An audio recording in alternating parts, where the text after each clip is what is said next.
All right, everybody, we are back. The mics are hot, and we are talking about card games, and I am blessed to be here with my friend Rav. How are you doing today? Not too bad. Trying to stay warm. How about yourself? Yeah, at the current point in time, we're recording in early January, and there is a blizzard winter warning thing going on. So we're sitting at like 11 degrees, and with wind chill, it's like -2.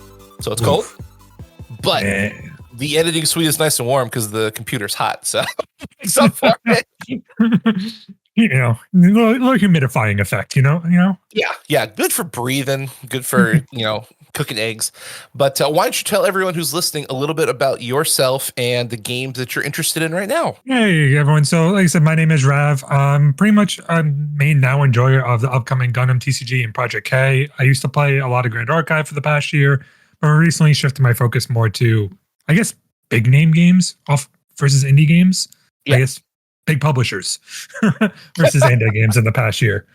So okay, that makes sense. Now, you actually know stuff that I want to know. So I want to know about Grand Archive because I've seen the art and it looks pretty, but I know nothing about that game just because like there's 10 million trading card games and there's only so much bandwidth a person has. So how does that game play? What is that? What is Grand Archive about? So Grand Archive is, like you said, it's an anime-based TCG with a very, I want to say unique, not unique system. I mean, we're also talking, I'm 30 years old at this point. I played so many TCGs. So you're using your hand as a resource. So if you're familiar with Final Fantasy trading card game where you have to sometimes put some cards on discard cards, they cast cards in your hand. In this game, you have to put the cards down. So you say you have a card that costs 2, you put 2 cards from your hand down into what they call your memory zone, and you get to go ahead and activate the card. Now, it has a little bit of the Magic the Gathering level system of instant speeds and reactions. So if there's an activation on the stack, your opponent can then respond to it. They gain an opportunity. So there's a lot of chances for opponent interaction throughout the game, which is very fun and unique. And then it came off the back foot, too, of it pretty much incorporated a lot of systems. Like Flesh and Blood became the leader, I would say, of leader-based TCGs in the past, 2 years or so. That pretty much kickstarted everyone doing leader-based TCGs. And Grand Archive is no different. You have a champion that is technically supposed to represent you. And if your life total of your champion gets up to the level of damage counter it has, or 0 health, depending on which way you want to count, you pretty much lose the game. And that's pretty much just the overall basis. It's pretty much going back and forth to try and defeat your opponent's champion and secure victories through either units, spells, like big spells like gigantic fireballs, or swarming the border units, or comboing out. There's a lot of different factors that play into that game. Okay. Now, you've played a lot of trading card games. Did you play the old WoW TCG back in the day? I might be dating myself at 30, but I ain't that old. I'm sorry. Oh, okay. I started WoW back in 2012. I started back in Mr. Pandaria for World of Warcraft playing. But okay. No, I'm 39, so we're close-ish. But when you say a leader-based game, that was the first game I can remember that had the leader as your base, and then you gave the leader equipment and played things around that leader. But now we're pivoting to 2025 with 2 very interesting card games coming out. So the first one that we know of is Gundam. And they just announced there's a worldwide release in July, I believe, for both Japan and America. So let's talk about that, because we've got a lot more information about Gundam, and then we'll pivot into Project K, since that one's a little bit more nebulous. So what do you think about the Gundam TCG? Share us your thoughts. I mean, I'm excited. Granted, I'm more of a newer fan than Gundam. Like, I always like gigantic robots. Don't get me wrong. Robots are cool. Yeah. Robots are awesome. Fighting robots.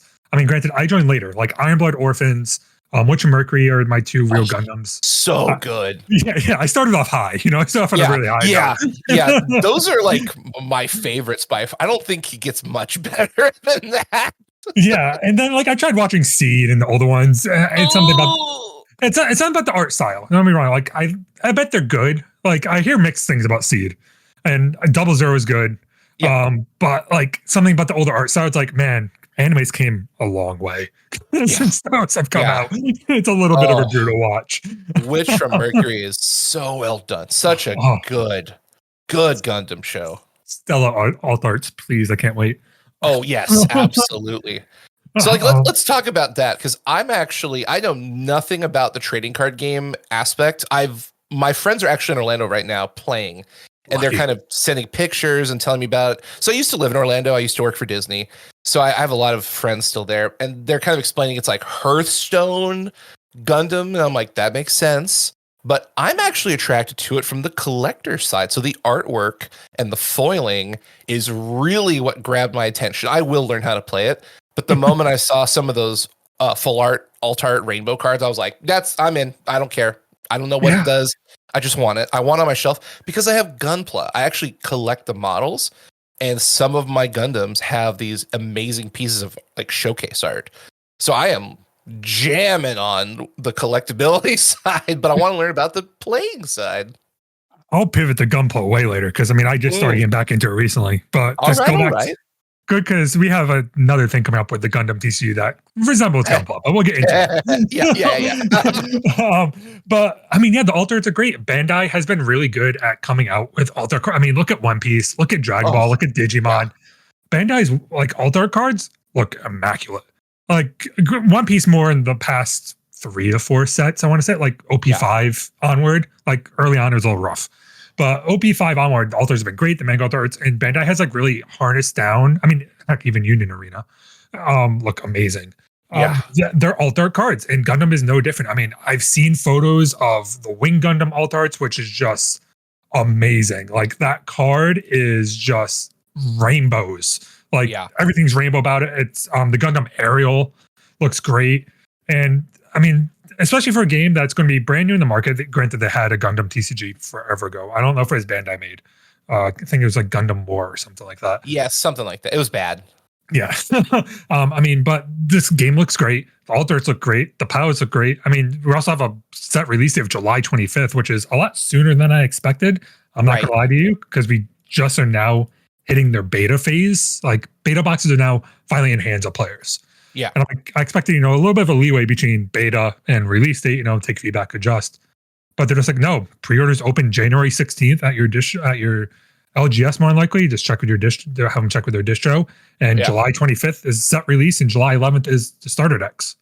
Like, what? Very quick turnaround. Which means if you're in the business aspect of gaming, the product is probably in the warehouse or about to hit the warehouse within like the next month. Yeah, because Bandai has definitely Bandai has that issue. I would say issue. It's a blessing and a curse. 6 to 8 month pre-order window. It's great, but at the same time, it's like, man, you get allocated. You can get allocated hard. We saw that with One Piece early on. But this is great. They have now sleeves coming out in the same release date. They have deck box coming out, dice that's coming out. Like, they're going hard in the Gundam. You just have Gundam Fortnite coming out. Like, they're going hard in the paint. They really want Gundam to succeed, and I think they're throwing a lot of resources at it.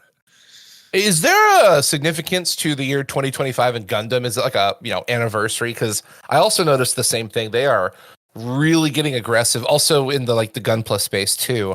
And I haven't seen any Bandai's 40th, Gundam's 30th, whatever. And it just seems like there's something going on to just push so much Gundam into the market in front of so many people who may or may not know about Gundam or are a part of, like, for me, I'm a Gunpla collector who likes trading cards, and I'm going to get sucked into the trading cards because why not? So it's kind of this like multifaceted marketing attack, which is very interesting. Yeah, I don't think so. Gundam, Mobile Suit Gundam's anime release was 1979. So we're hitting the 46th anniversary. So nothing really significant, but I wonder if it goes back to a concept we talked about before, briefly talked about. 2025 is going to be the year of TCGs. We have TCGs everywhere coming out this year. Yeah, right. Like, I think they realize, like, we really have to market this. Otherwise, we can be behind the 8 ball, because you have so many TCGs come out. We have our own. We just dropped Union Arena in October. We pushed that decent amount. That has 3 new sets come out. Then you're going to sit there and go into that way to drop Gundam. So Gundam has to get published. You still have Digimon on the back foot. One Piece is still in there. And Dragon Ball. Like, they have a lot of games. Yeah. So I think it's just an idea that they have to market it to know it to be successful. I don't think they can afford to have one of their biggest IPs, top 3 IPs, be dead on arrival. And I think they realize Gundam's just a huge market to hit. Yeah. I'm really interested to see what they're going to do, since if you look at Bandai products, a lot of it is licensed, Yeah. minus Battle Spirits, and that game is not doing very well. But Gundam is proprietary to Bandai, so they can do whatever they want, however they want, and so the freedom for them to explore that space is fascinating. And we'll talk about the miniature game that they announced that has like kind of a tie-in with the trading card game, but there's just it feels very new. It'd be like Magic the Gathering having miniatures and models and a trading card game that kind of interweaves, but not. I can't think of another company that has that much product line coming out so quickly, and it's like, wow, this could be great or it could be terrible. We'll see. Yeah, I mean, technically the closest thing we have to is Pokemon, right? The closest thing is the biggest IP that has other marketing with it. But I don't think there's another trading card game that has as much of a product line in history as Gundam. I mean, granted, you can argue Dragon Ball, you can argue One Piece, but that feels like it hasn't had the same amount of push that Gundam's had. I mean, granted, like you said, Gundam's probably one of the biggest IPs. And we haven't talked about, too, that Gundam art, even to track back a little bit, Gundam art for this game is going to be all original. No. Like, granted, some of it's going to be quote unquote original, where it's going to be their box art reused for their Gunpla sets.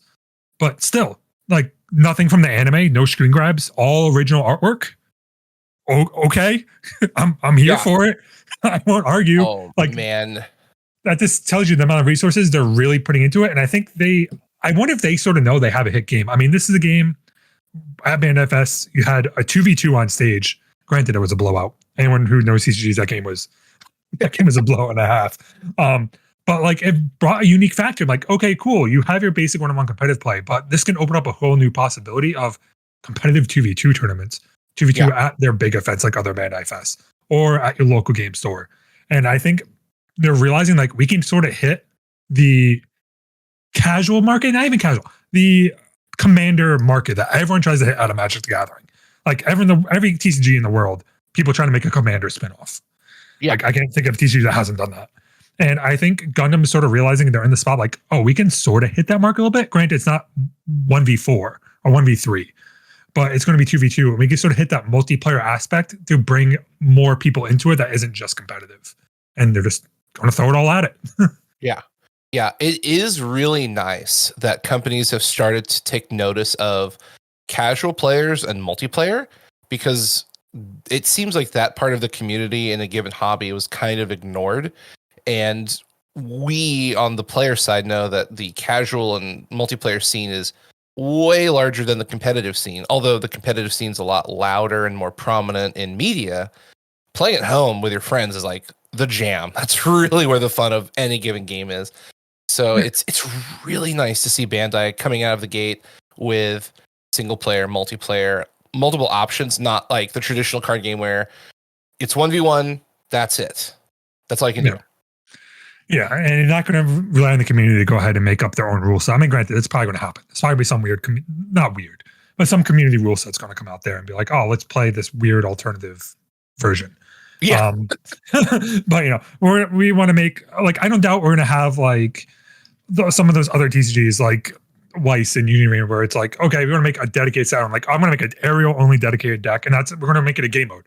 Just dedicated Gundams that match their set into a game mode to make it fun, more sort of like, I guess not lore, but more fantasy-ish. Like, oh, I wonder what happened if you put an aerial deck versus Gundam Unicorn.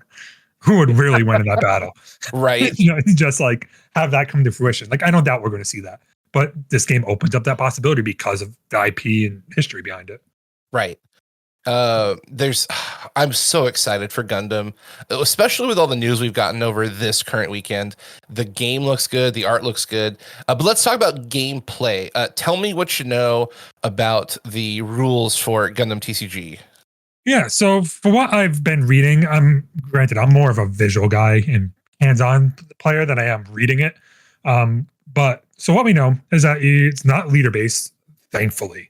I was the one that was asked for this game. I'm done with leader-based TCGs. But you have your battlefield, you have your resource zone, so you still have the usual One Piece mechanic, or pretty much staple to Bandai games at this point. You have your resource lineage, where start your turn, you flip over a resource from your resource deck, and it's going to be used to play your cards. Now, the unique factor, a little bit, which I guess can go lead to the Hearthstone comparison, is that the number of resources you have equals the level of cards you cast. So the cards in Gundam have two numbers on it. One, which is the level, and the second is the actual amount of resources. You have a level 4 unit that costs 2. In order to be level 4, you need 4 of the resource cards in your resource zone to clarify, hey, look, I am level 4 and below. Ah, okay. And then you would pay 2 of those resources just by tapping them to cast the unit. So a little bit unique in that factor, a little bit, sort of leads into those other TCGs. But it goes back to the usual Bandai system, because units can't attack the turn they come in unless they have the very unique mechanic called Link. So if say you have, I'm going to go back because I know Witcher Mercury. If you have an aerial on the field and you can link a Stella Pilot to it, which is another card you can cast, then that card gets pretty much is the ability to attack that turn. You don't have to wait a turn like most Bandai TCGs. So it's equivalent to having haste, rush, depending on the game that you're used to. And then, the usual turn it sideways, you can attack your opponent's base, which the base, you have bases and shields. So you have your base health, which is in the front. Then you have no amount of shields, which I think is about 5. And then once you add a 5 shields and take damage again, you lose the game. And so then is this like the classic Bandai game where if you take damage, you draw the card, which would be your shield, into your hand? More into, so instead of the hand, it goes into the discard still, I think. I have to double check. Again, this is more visual watching.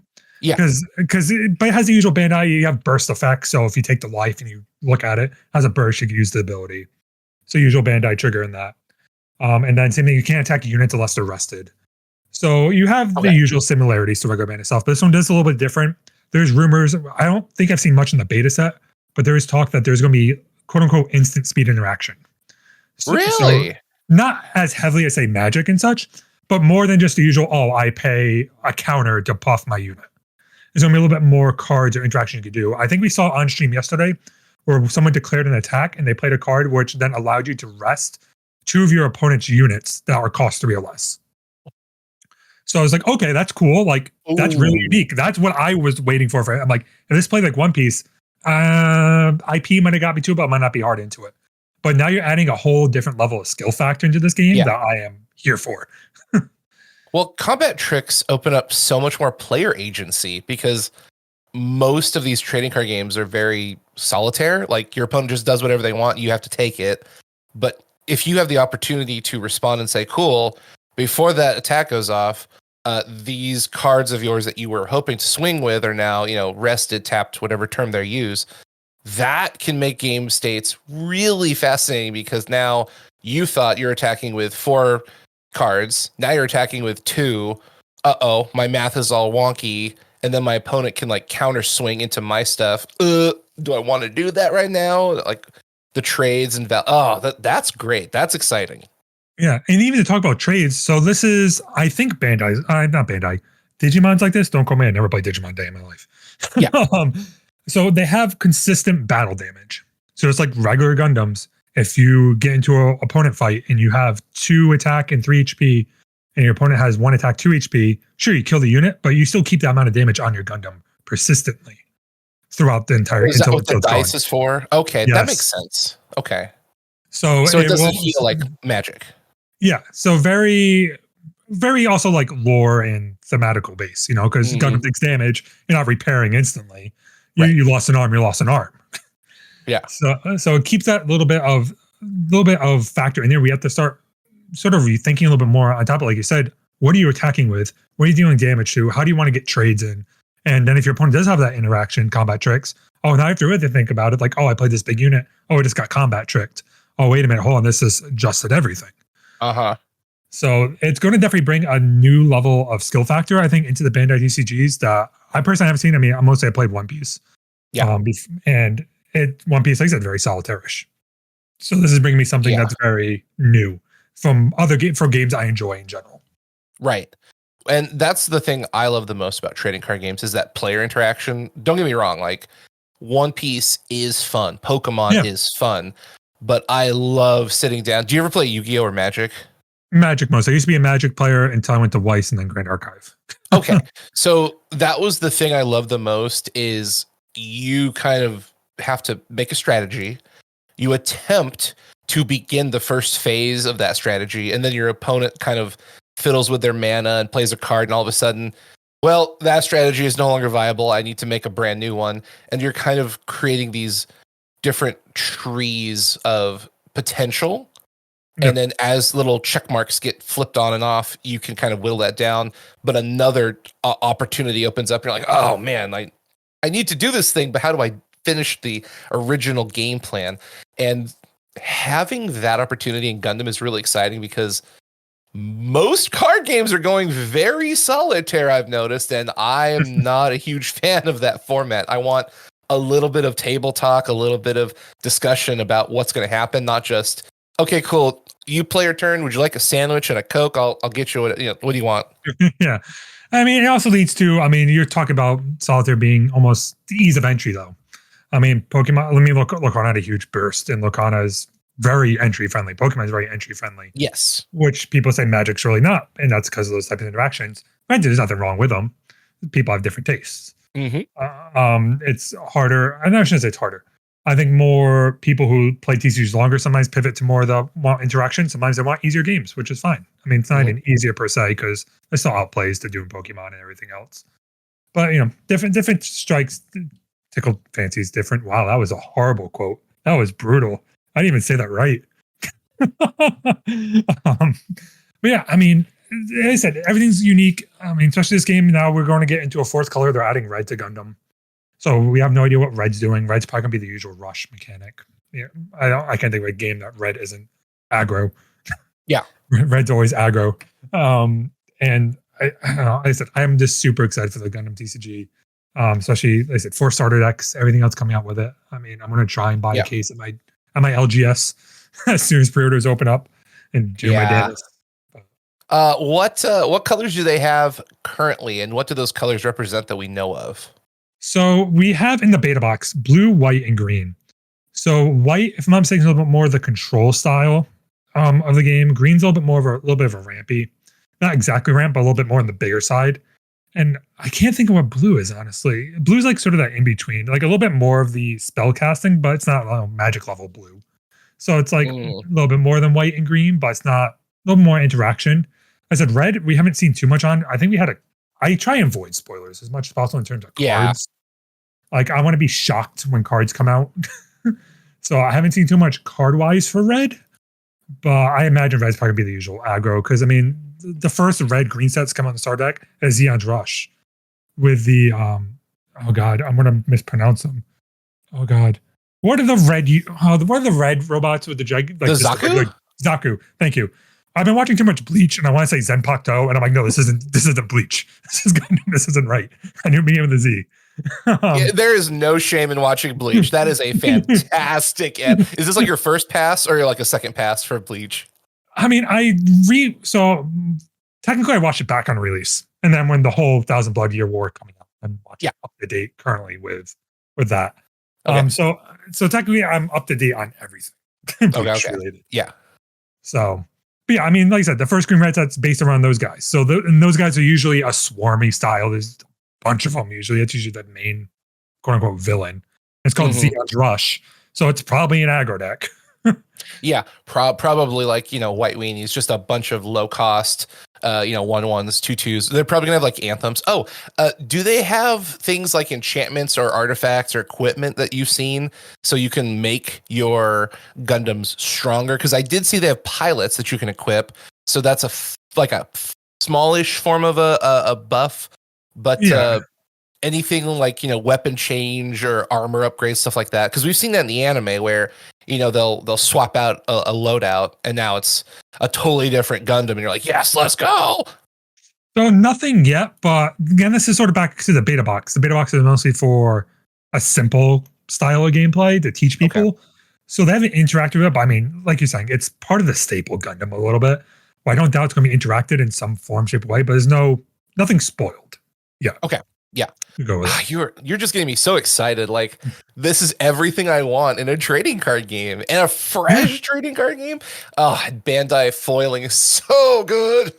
Yeah, I mean, there's so many different things with this game that like I'm all here for it. I mean, and like we said before, like I've been saying, Bandai, as much as people have issues with Bandai, I used to be one of them. I will flat out, I used to be a Bandai hater. Like, because I would watch my buddies play Dragon Ball and watch the game reboot every 2 years. And I'm like, I can't. I'm sorry. I can't. Yeah. But seeing how much they have thrown at this and realizing more they've thrown more at their content creators has been huge. I mean, between the world premiere event that they had 2 months ago in Houston at NASA, first off, like what? That was cool. Yeah. And then what they've done now with Bandai Fest, I mean, I saw a person I talked to, I can call him a friend at this point. I could be wrong in this. Cosmic was up on stage talking about the game, and just they're throwing their content creators all this information about this game, and everything else is just amazing to see. I mean, Bandai has really shown support across the board, and this stuff has got me excited. Like I said, even more for a game and an IP. Like I like robots, I like mecha, I like Gunpla. I literally spent like $300 over Christmas to get back into Gunpla. I bought Ariel. I bought Barbados. I bought. What else I got? What else I got here? I got Death Scythe. Wasn't really happy with the Death Scythe. It was a HG in the joint, so it's bad.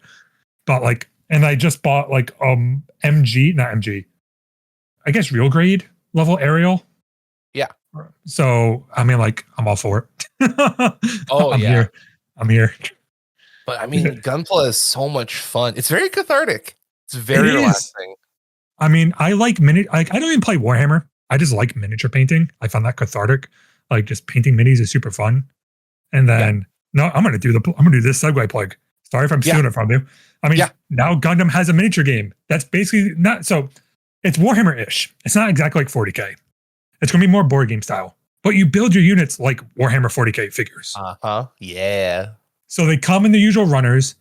Looking at the preview runners they have, there's no like joints in terms of like, you know, regular Gunpla, you can sort of snap joints in or pop them into place. These look like 40K level, glue your pieces together, gray unit runners. Which then you get the paint, set it up, and then a little bit thematical. You know, you can, if you're playing the Gundam TCG and you cast a unit, you have the little mini, plop it on your card. Doesn't do anything special. Looks cool. So I mean, they're integrating now 2 games into one. Yeah. And their starter deck, their new starter decks that they're coming out with. I don't know how long these will be available, but they announced this. That the starter decks for Gundam TCG will have 3 different Gundam Assemble, which is the mini game, per starter set. So your starter decks get Gundam Assemble minis. What? For $35? That seems cheap. Yeah. So I have a buddy I have a couple friends on ground in Orlando at the event, and I asked them about the mini and card game integration. And so they were saying the way Bandai wants you to do it is you can get miniatures that represent the card, and you can put it on top as like a tabletop representation, but it has no in-game impact. So probably won't be super common. I mean, they're obviously going all in on it.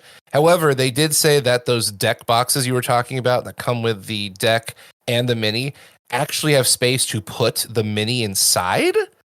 So I did see. Okay, so I saw those, cool. But I thought that was like a fan thing. I didn't know those were actual.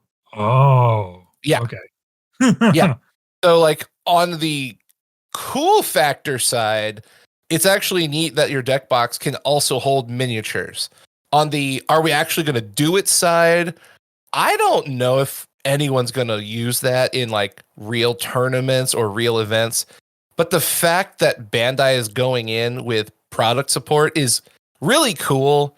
So I don't know. Now I will I will say if they do something crazy like Gen Con exclusive minis for your Gundams, and it's correlated with, you know, your Rainbow Rare full art foil, I would be inclined to have that mini because that's pretty cool. But I don't know. I have no idea what anyone's gonna do. I guess it's easier than me literally want to go plop my Gunpla on the desk. Like I like Ariel. Let me just take my MG Ariel and just plop it on the desk. You know, it's easier way easier than that. I mean, I think it'll be definitely done at your LGS level. I'll be more shocked if there's not someone at the LGS doing it because they just like typing and like doing it. Like that's what I see it for. Again, Yeah. it's good marketing. It is amazing marketing. Yeah. It's Like, brilliant. you're telling me to also represent the cards so people know what they're looking at, and people go, "Oh, look, you're playing the Gundam TCG because I see those minis."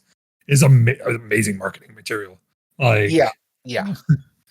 I think that is a smart move because if you're walking by as a passerby and you see Gundam miniatures on a table, you can go, "What's that?" And then someone explains, "Oh, we're playing the Gundam trading card game." Wait, what? Yeah. And then also, these are part of a board game. Seriously. Integration. Yeah, and then especially depending on how people want to be. All right, now I have to ask you the true question: when you get these, are you Yeah. going to be a purist and paint them in their official colors, or are you going to have fun with them? Oh, so I play a lot of tabletop.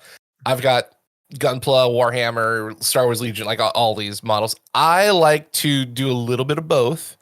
So if it's a model I really, really, really love, like all the Iron Blooded Orphans, all the Witcher Mercuries, probably going to do the standard colors and then put like maybe a shoulder panel or like a racing stripe, something my own personal flair, but it'll mostly be original colors.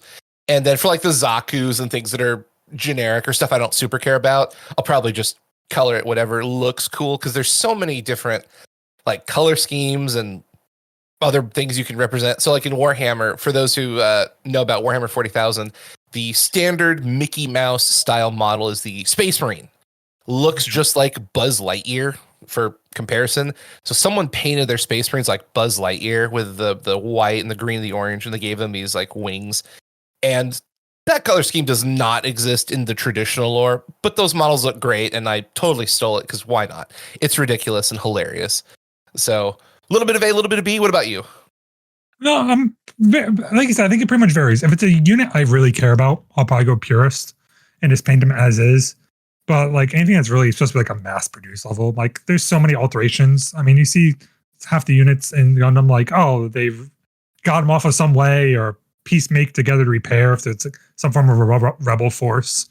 So I think it's something I would mix, do the same, pretty much a mix of both across the board. Yeah, so as a miniature hobbyist, so I actually paint competitively. And I absolutely adore the painting community for miniatures because similar to trading card games, it gives the player a lot of freedom to express themselves. So in a TCG, usually player expression comes through deck construction and piloting said deck, doing fun, weird stuff within the game system you're allowed to do. And then with painting, you can just take a model and it's this open canvas. So you can do traditional colors, custom colors, alternate colors. You could just kind of do whatever you want because your imagination is your limit. And Gundam is exciting because there's so much source material, but you can also look at any other painted work and then just duplicate those colors onto a Gundam. And I'm really excited to see what people do, especially like you were saying at locals. I do agree. I think a lot of people will be playing their miniatures on their cards. And I am so excited to see what local people paint their minis as. If, keyword, if they paint their minis. Yeah. I'm also curious too. I've said this in other places. Gunpla is a different plastic than Warhammer minis. I mean, obviously not obviously. So not all like the Citadel level Warhammer paints, all this stuff work on Gunpla. So I wonder if we don't fully know if these are going to be the same plastic as Gunpla or they're going to match the plastic as Warhammer. Because I'm very curious how you're supposed to paint them. Are you supposed to buy runners? Yeah. Like those official, was it Master Tomioyo? So usually it's Tamiya paint, but I also saw in some of their official PR fixtures they were using Mr. Color paints. Yeah. Okay. Yeah. So I'm curious if you're going to open up, like if the people who like more miniature painting, like myself, I might never play the board game because board games are always hard depending on your local area. Like, can I use my Citadel paints at home, or do I have to go out and buy more on top of it? I'm really curious how that's going to play out for those types of people. Yeah, it's a good question. I would wager your and my Citadel paints will be fine because Citadel primer works on everything. Because I know people that paint non-Citadel products with Citadel paints and primer. So, I mean, like I paint my Gunpla with Citadel primer and paints, so I don't foresee a problem. Okay. Also, I don't. Does Bandai have their own proprietary paint system? Are they affiliated with Tamiya or Mr. Color? I don't think they are. Think so. I mean, actually, hold on. I'm not gonna plug this website, but I saw paint somewhere. Yeah, I saw a website somewhere that had like a actual like Gundam head on it. Yeah. So now I am curious. The paint line. Well, yeah. While you're looking it up, I can speak a little bit about this. So, what Rav is basically saying is, if you ever do any kind of miniature stuff with Warhammer or Gundams or whatever, most companies have different plastics that they use, and they usually have some kind of proprietary paint system. So, like Warhammer is run by Games Workshop. They have Citadel paints as their branded paint line. So, usually paints don't need to be proprietary to a model. So like you could use a Citadel paint on a Gundam model, you can use an Army Painter paint on a Star Wars model, so on and so forth. The big question is the construction, the type of plastic being used, because there's multiple different types and grades and flavors of plastic, TLDR. So not all plastics talk with the paints that are on the market. So some companies try and have everything be a part of one system where you have to buy their plastic models, their paints, their supplies, so on and so forth. Usually that doesn't work. Most companies have figured out you should buy our paints and do whatever you want with them, even if it's not with our product.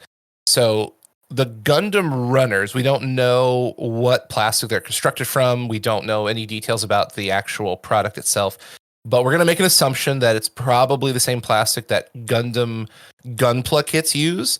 And if that's the case, then I've used all paints. I've used, Games Workshop, Citadel, Vallejo, Pro Acryl, Army Painter, you name it, Mr. Color. They all work. You just need a primer for your paint to stick on, and that's it. So I'm not too worried about it. Now, if they do something weird where it's like some kind of like resin plastic harmony, like, but we'll find out soon. July is not that far away, hilariously.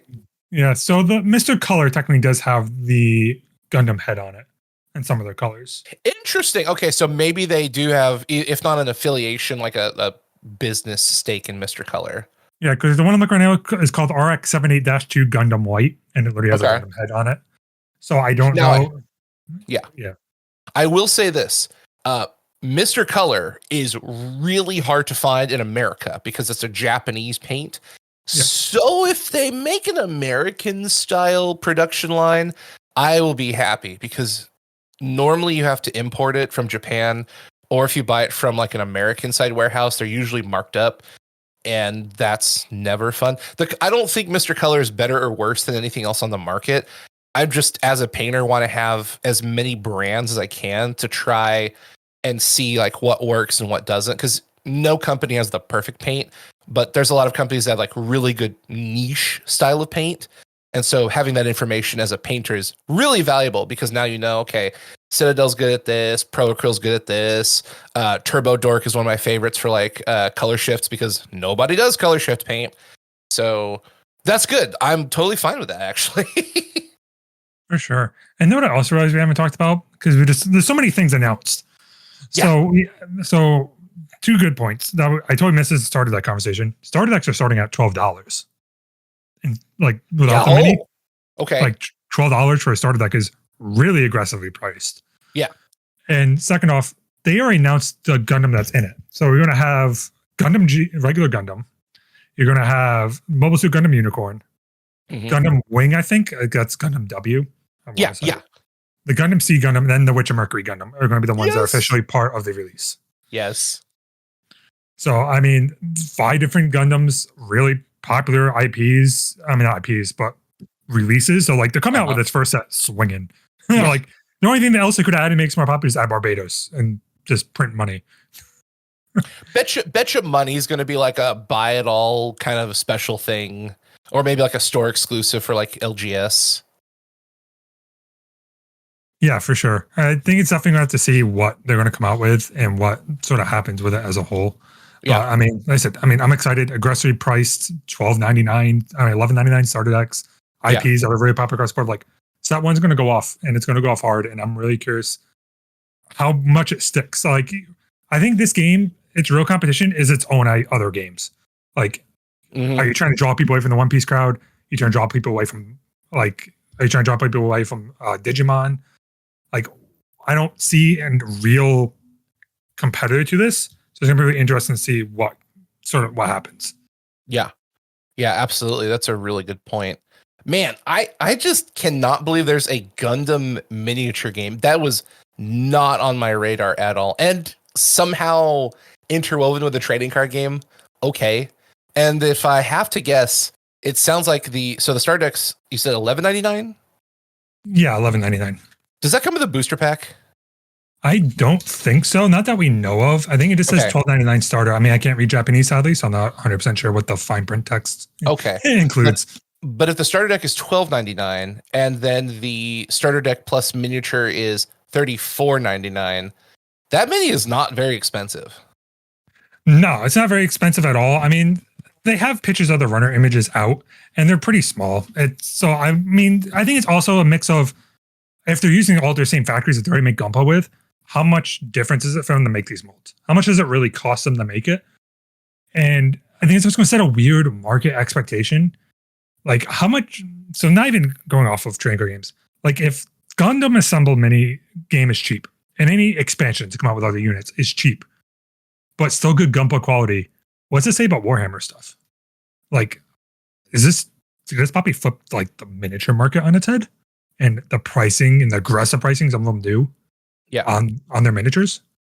Like, oof. It's a good question. I don't know. I've seen the models. They don't look as detailed, but like we haven't actually seen the physical models in person. So that's a great question. I no clue. But I'm excited to see, we'll have an answer in, 6 months. We can actually have our hands on it. We'll have to have you come back on when all this kind of goes live and we can talk about like cards in hand, miniatures in hand, like, oh my gosh, we love it. Or it's not what we thought it was. Because I also want to know what are the rules for that air quotes miniature game, board game thing.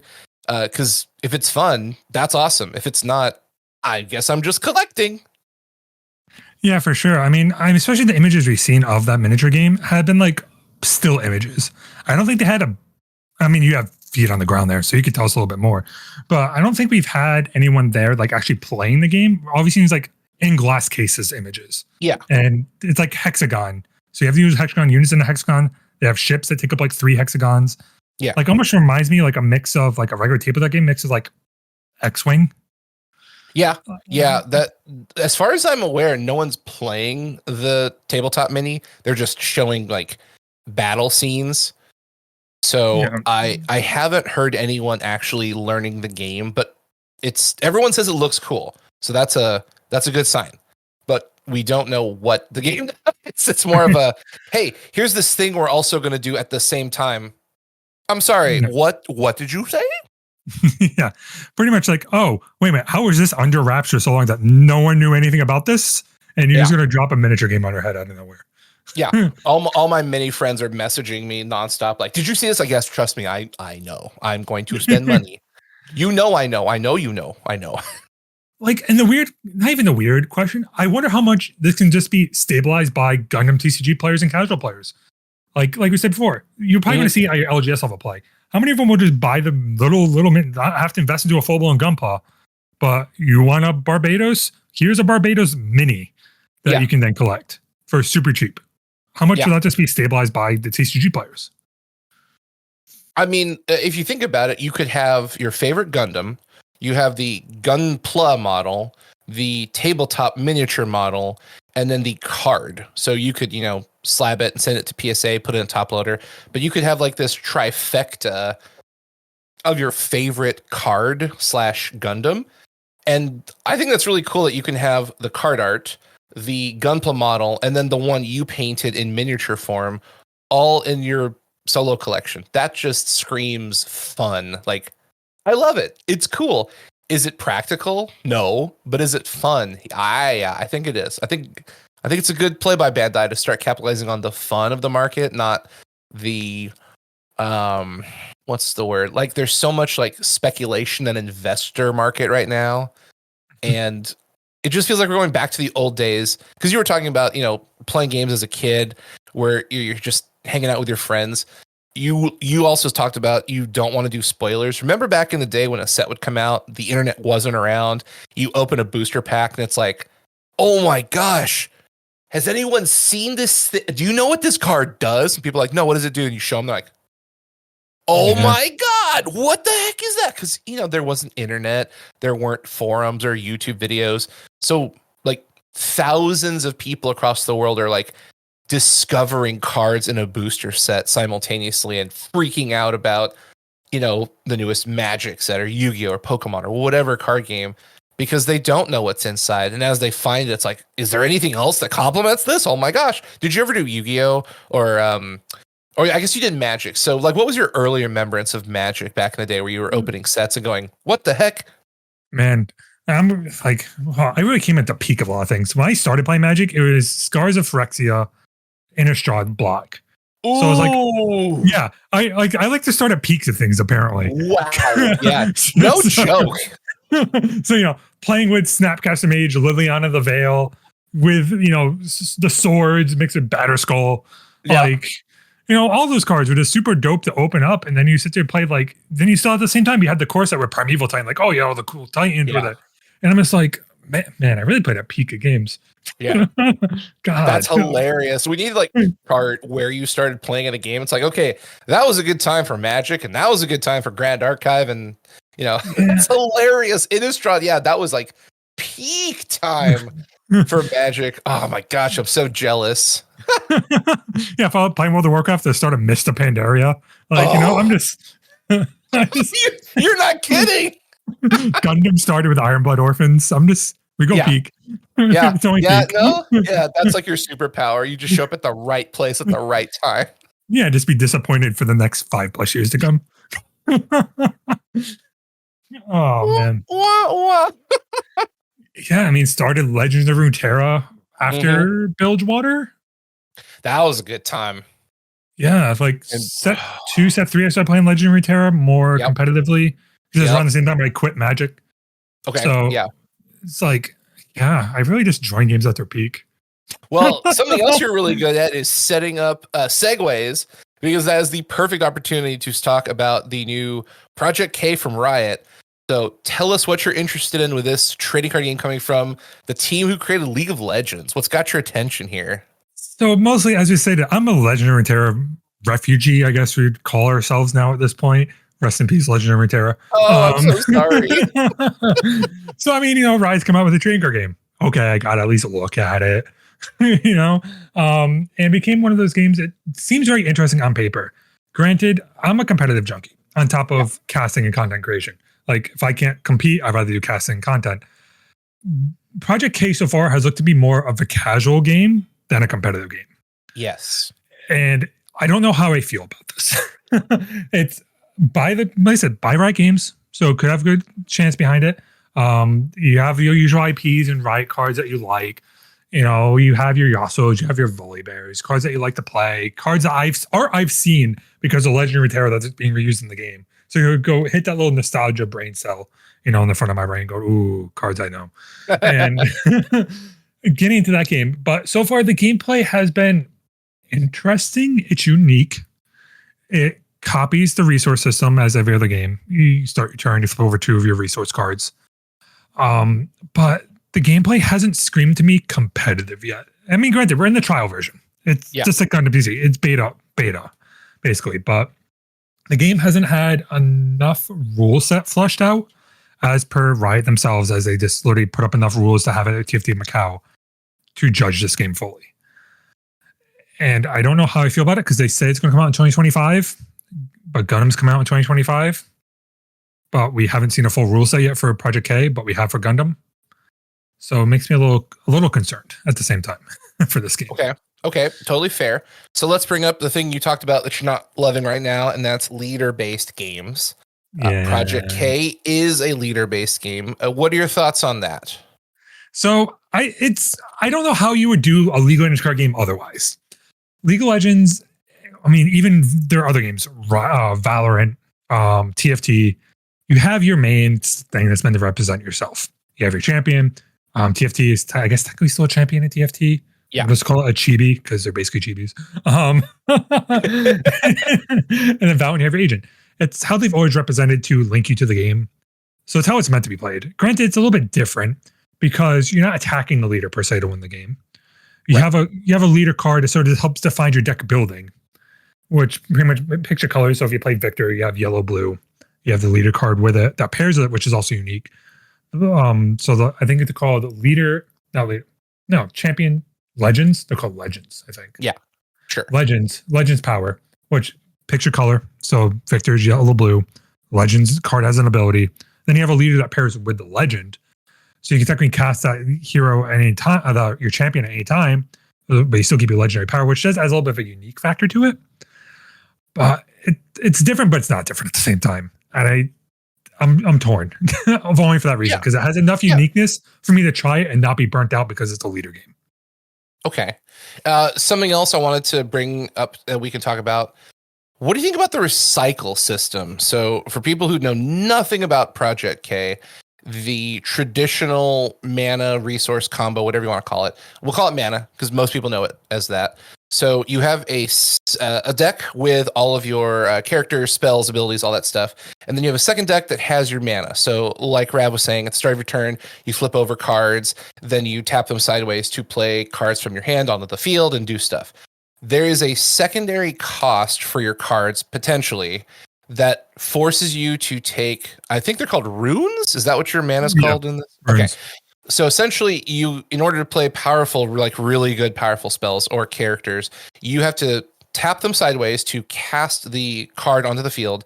Then you have to take some of the cards in your mana zone, the runes, and you have to cycle them back into your rune deck. So say you have 6 runes on the battlefield, you tap all 6 to play. I think Yasuo is you pay 6 and then you have to cycle 2 green back into your deck. So you get a really good card, but now you have -2 mana. So essentially, in mathematical terms, on your next turn, you're at net 0. So your opponent, if they don't do something like that, they would pump up to 8 mana. You would be stuck at 6 because you would untap your 4, then flip 2 cards back into your mana zone and then play cards. What do you think about that? I'm a little torn about, I know they're using it as a way to kind of gatekeep powerful cards, but at the same time, you're costing yourself mana efficiency. Like, I don't think it's bad or good. It's just weird. Yeah, it's like you said, it's weird because it's a way to balance your cost of cards. I mean, as you also, I have another card in front of me right now. I guess think about because I had it so many times in my trial games. There's On Track Power, which is a 7 cost card that board wipes, but then recycle 2 runes. Oh yeah, I've seen that. Yeah, the Wrath of God. Yeah. So granted, the very powerful effect, but at the same time, it feels weird. Like it feels forced recycle system. Like it's a great way to gatekeep, but it also feels like they had to do it because of the way the resource works, where you had to flip 2 resource cards over, rune cards over every turn. Yeah, it feels like you're hurting yourself in the process. Yeah, it's like you're hurting yourself mixed with, like, I don't know, it's a good way to balance some cards, but then there's some things where it's inherently broken. Like so far, like playing versus the Volibear ramp deck. Like that card doesn't care about recycling. That deck's getting 3 to 4 runes a turn. That deck does not care at all. Right. And so it's like, cool, I'm playing versus Volibear deck that turn 2 is dropping a Magma Worm. Which, for those who don't know, as I'm now re-scrolling to find the Magma Worm card, because of course it was in front of my face, and I went away from it. But I'm pretty sure it's like 6 cost, recycle 2 rune. Sorry, 8 cost, recycle 1 rune, 8 might unit power. And it's like, okay, so I have not specifically basically a 9 cost card in a sense. Yeah. And for an 8 power unit on turn 2 or 3, because I did ramped, which feels way more powerful. And the recycling doesn't hurt me as much as it does, say, the Yasuo player, who's now done the 4, where they're not going to be able to re-ramp them that recycled rune too quickly. Right. So it's been like it's a very weird punishing system for specific decks, which makes sense. But some decks, it just seems inherently doesn't care at all about it. And it's like cheating the mechanic. Which yeah.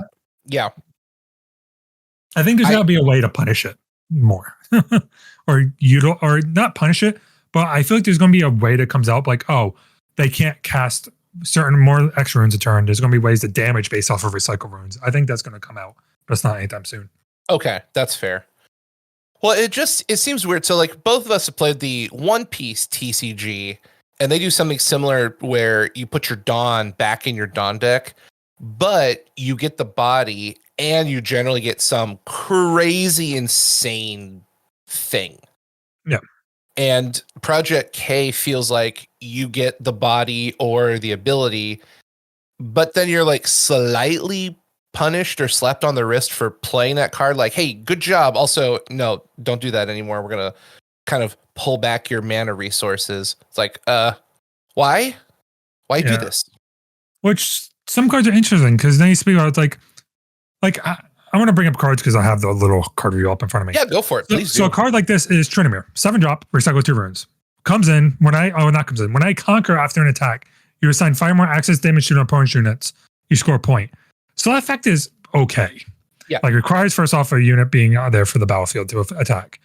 But it just seems like really it's going to cost me 7 recycle 2 for an effect I don't even get when it comes in. And it has a conditional effect that my opponent has to have units on the board on the other side of this battlefield for me to deal 5 access more to gain extra point. This feels where for literally that 1 more extra rune cost. So technically I'm going to consider it 9. 7 plus 2 recycle 9. Yeah, fair enough.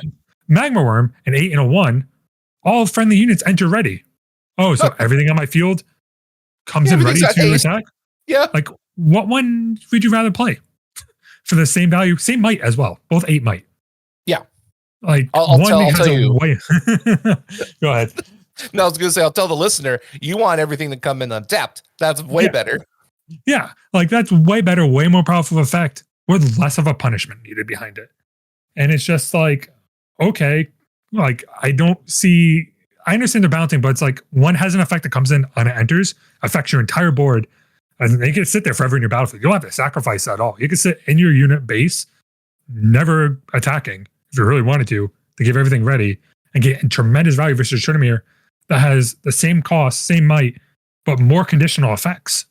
Yeah. Granted, it gets you 1 closer to winning the game, but again, it's a conditional effect that's needed to get that. And that's, I completely agree with you because we're looking at, cost proposition of, hey, I'm spending 8 resources in terms of like tapping the mana and then recycling, and clearly one is better than the other. How do you feel about the win condition of Project K? So for people who don't know about it, most trading card games, you have like a life point total or a health total or something you're trying to whittle down. Gundam, you have shields at a base. This game, you're actually fighting at battlefields, and it's a victory point race. So the first person to get 8 victory points by accomplishing different goals, which we're not going to worry about, you win the game. So you're not actually attacking a person. You're fighting over locations, which I like and dislike, but I feel like so many people are trying to wrap their head around this mechanic because it's not common, and I'd love to hear your thoughts on it. What's the closest we got? Lorcana is sort of like that, right? Well, so sort of. So Lorcana, you quest to 20 lore, and there are location cards in your deck that can either give you passive bonuses or passive lore. Locations in Lorcana are a lot like enchantments in Magic. You play them out, they just sit there until removed, or you can actually attack locations. They have a health pool. And if they're not dealt with, they give you a passive something. But you're not really fighting at the location. They're just extra bonuses that can make your characters stronger. Yeah, but not too much relying. Like, questing doesn't technically attack your opponent, right? Questing's like its own self-tap. So you still have that mechanic still. Yeah. But yeah, no. I mean, the play system is very unique. It's interesting enough where you have to think about it, especially because, briefly talk about, you're winning the game is a little bit different too. Because to get that 8th battlefield, the point, you have to either conquer both battlefields in a single turn or hold one to your next turn, which is unique. So you can't just cheese out a victory, right? In a sense, which is very cool. Unless you're Tryndamere. Yeah, unless you're Tryndamere. Speaking of the devil. Yeah. But it's a very cool system because it doesn't rely too much on cheesing in a sense, but it does make it very interesting. So it sets up for very big turns, I want to say. Mm-hmm. And the way I mean that is that you like, cool, you can get in these little chip units and get some early points. What you're really setting up for is the one very big explosive turn where you have a decent enough board, you're moving everything in your battlefields to try and get control, you're starting up your abilities, your spells, everything's there to really control these battlefields. And it's, what's one I'm looking for? It's cool. It is unique. It could really make some really cool interactions. I've seen situations where we're fighting over the battlefield near the end, and we had like an 8-card spell stack going for one battlefield. Like it would pretty much all set up for that one turn. And then after that, okay, the victor is pretty much determined for the game because of that one setup.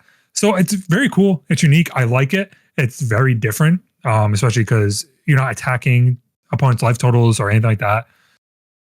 I want to see, I sort of want to see more games do it. I think it sets up differently. I haven't played Altered. I think Altered's sort of the same way. Don't quote me on this. Like I said, I haven't played Altered. So what I've seen. I can actually tell you. So Altered is interesting. You have a map and there's little board game circles. And what happens is you can play cards to the left side or the right side. And there's 3 colors. So there's like blue, green, and red. They have symbols, but we're not going to get into that. So at the end of a turn, after both players have done their stuff, you count up who has the most value of a color. So if you have 2 blue and I have 3 blue, and the blue symbol is showing because that's what we're fighting over, I win that zone, and I get to move my token 1 step closer to the middle. The winner is the person who has the token from the left and the token from the right meet. It doesn't have to be in the middle. They just have to touch each other at the same spot. So you don't ever attack someone. I think the gimmick is like you're on this traveling journey, and once you have these 2 things meet, it's like, best friends coming together, and then you get to go on a new adventure. So it's similar-ish. You're not really attacking the opponent, but you're doing some basic fundamental math of, whoever's got the highest value of the showing color wins and gets to keep on moving forward. Okay. Yeah, so it's enough for me to think about how I want to interact with certain things, but at the same time, I don't know how much it's going to, I don't think it's going to be a gameplay win con that's going to revolutionize the game or games. I don't think too many TCGs are going to go that way, but I think it's enough to work for this trading card game. I can't think of how attacking a unit or anything like that would work in a Riot-based TCG, unless you really just make Legend of Runeterra into a trading card game. Right. Yeah, no, that's fair. And another thing I want to kind of plant a seed in your head and talk about, Riot definitely, I don't know how to put this.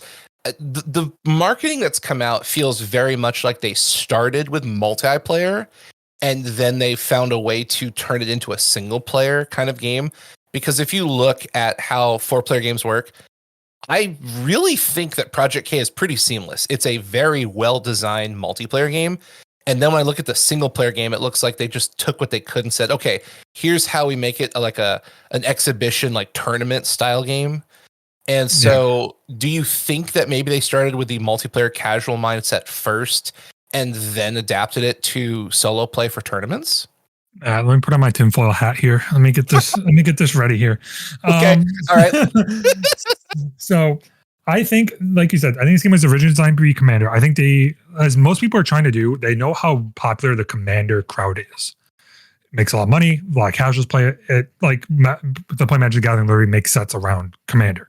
Yeah. And I think Riot Games wanted to focus and hit that market, take that casual play. I mean, this is, don't get me wrong, Project K is a small team. Project K is 6 people, 6 to 8 people. Don't get me wrong. And I don't think they have enough bodies to make a fully fleshed competitive TCG out of it. And it was a second thought on top of it, realizing oh, look, we have to hit a competitive market. Otherwise, who are we targeting to sell? Cool, it could be a fun game casually.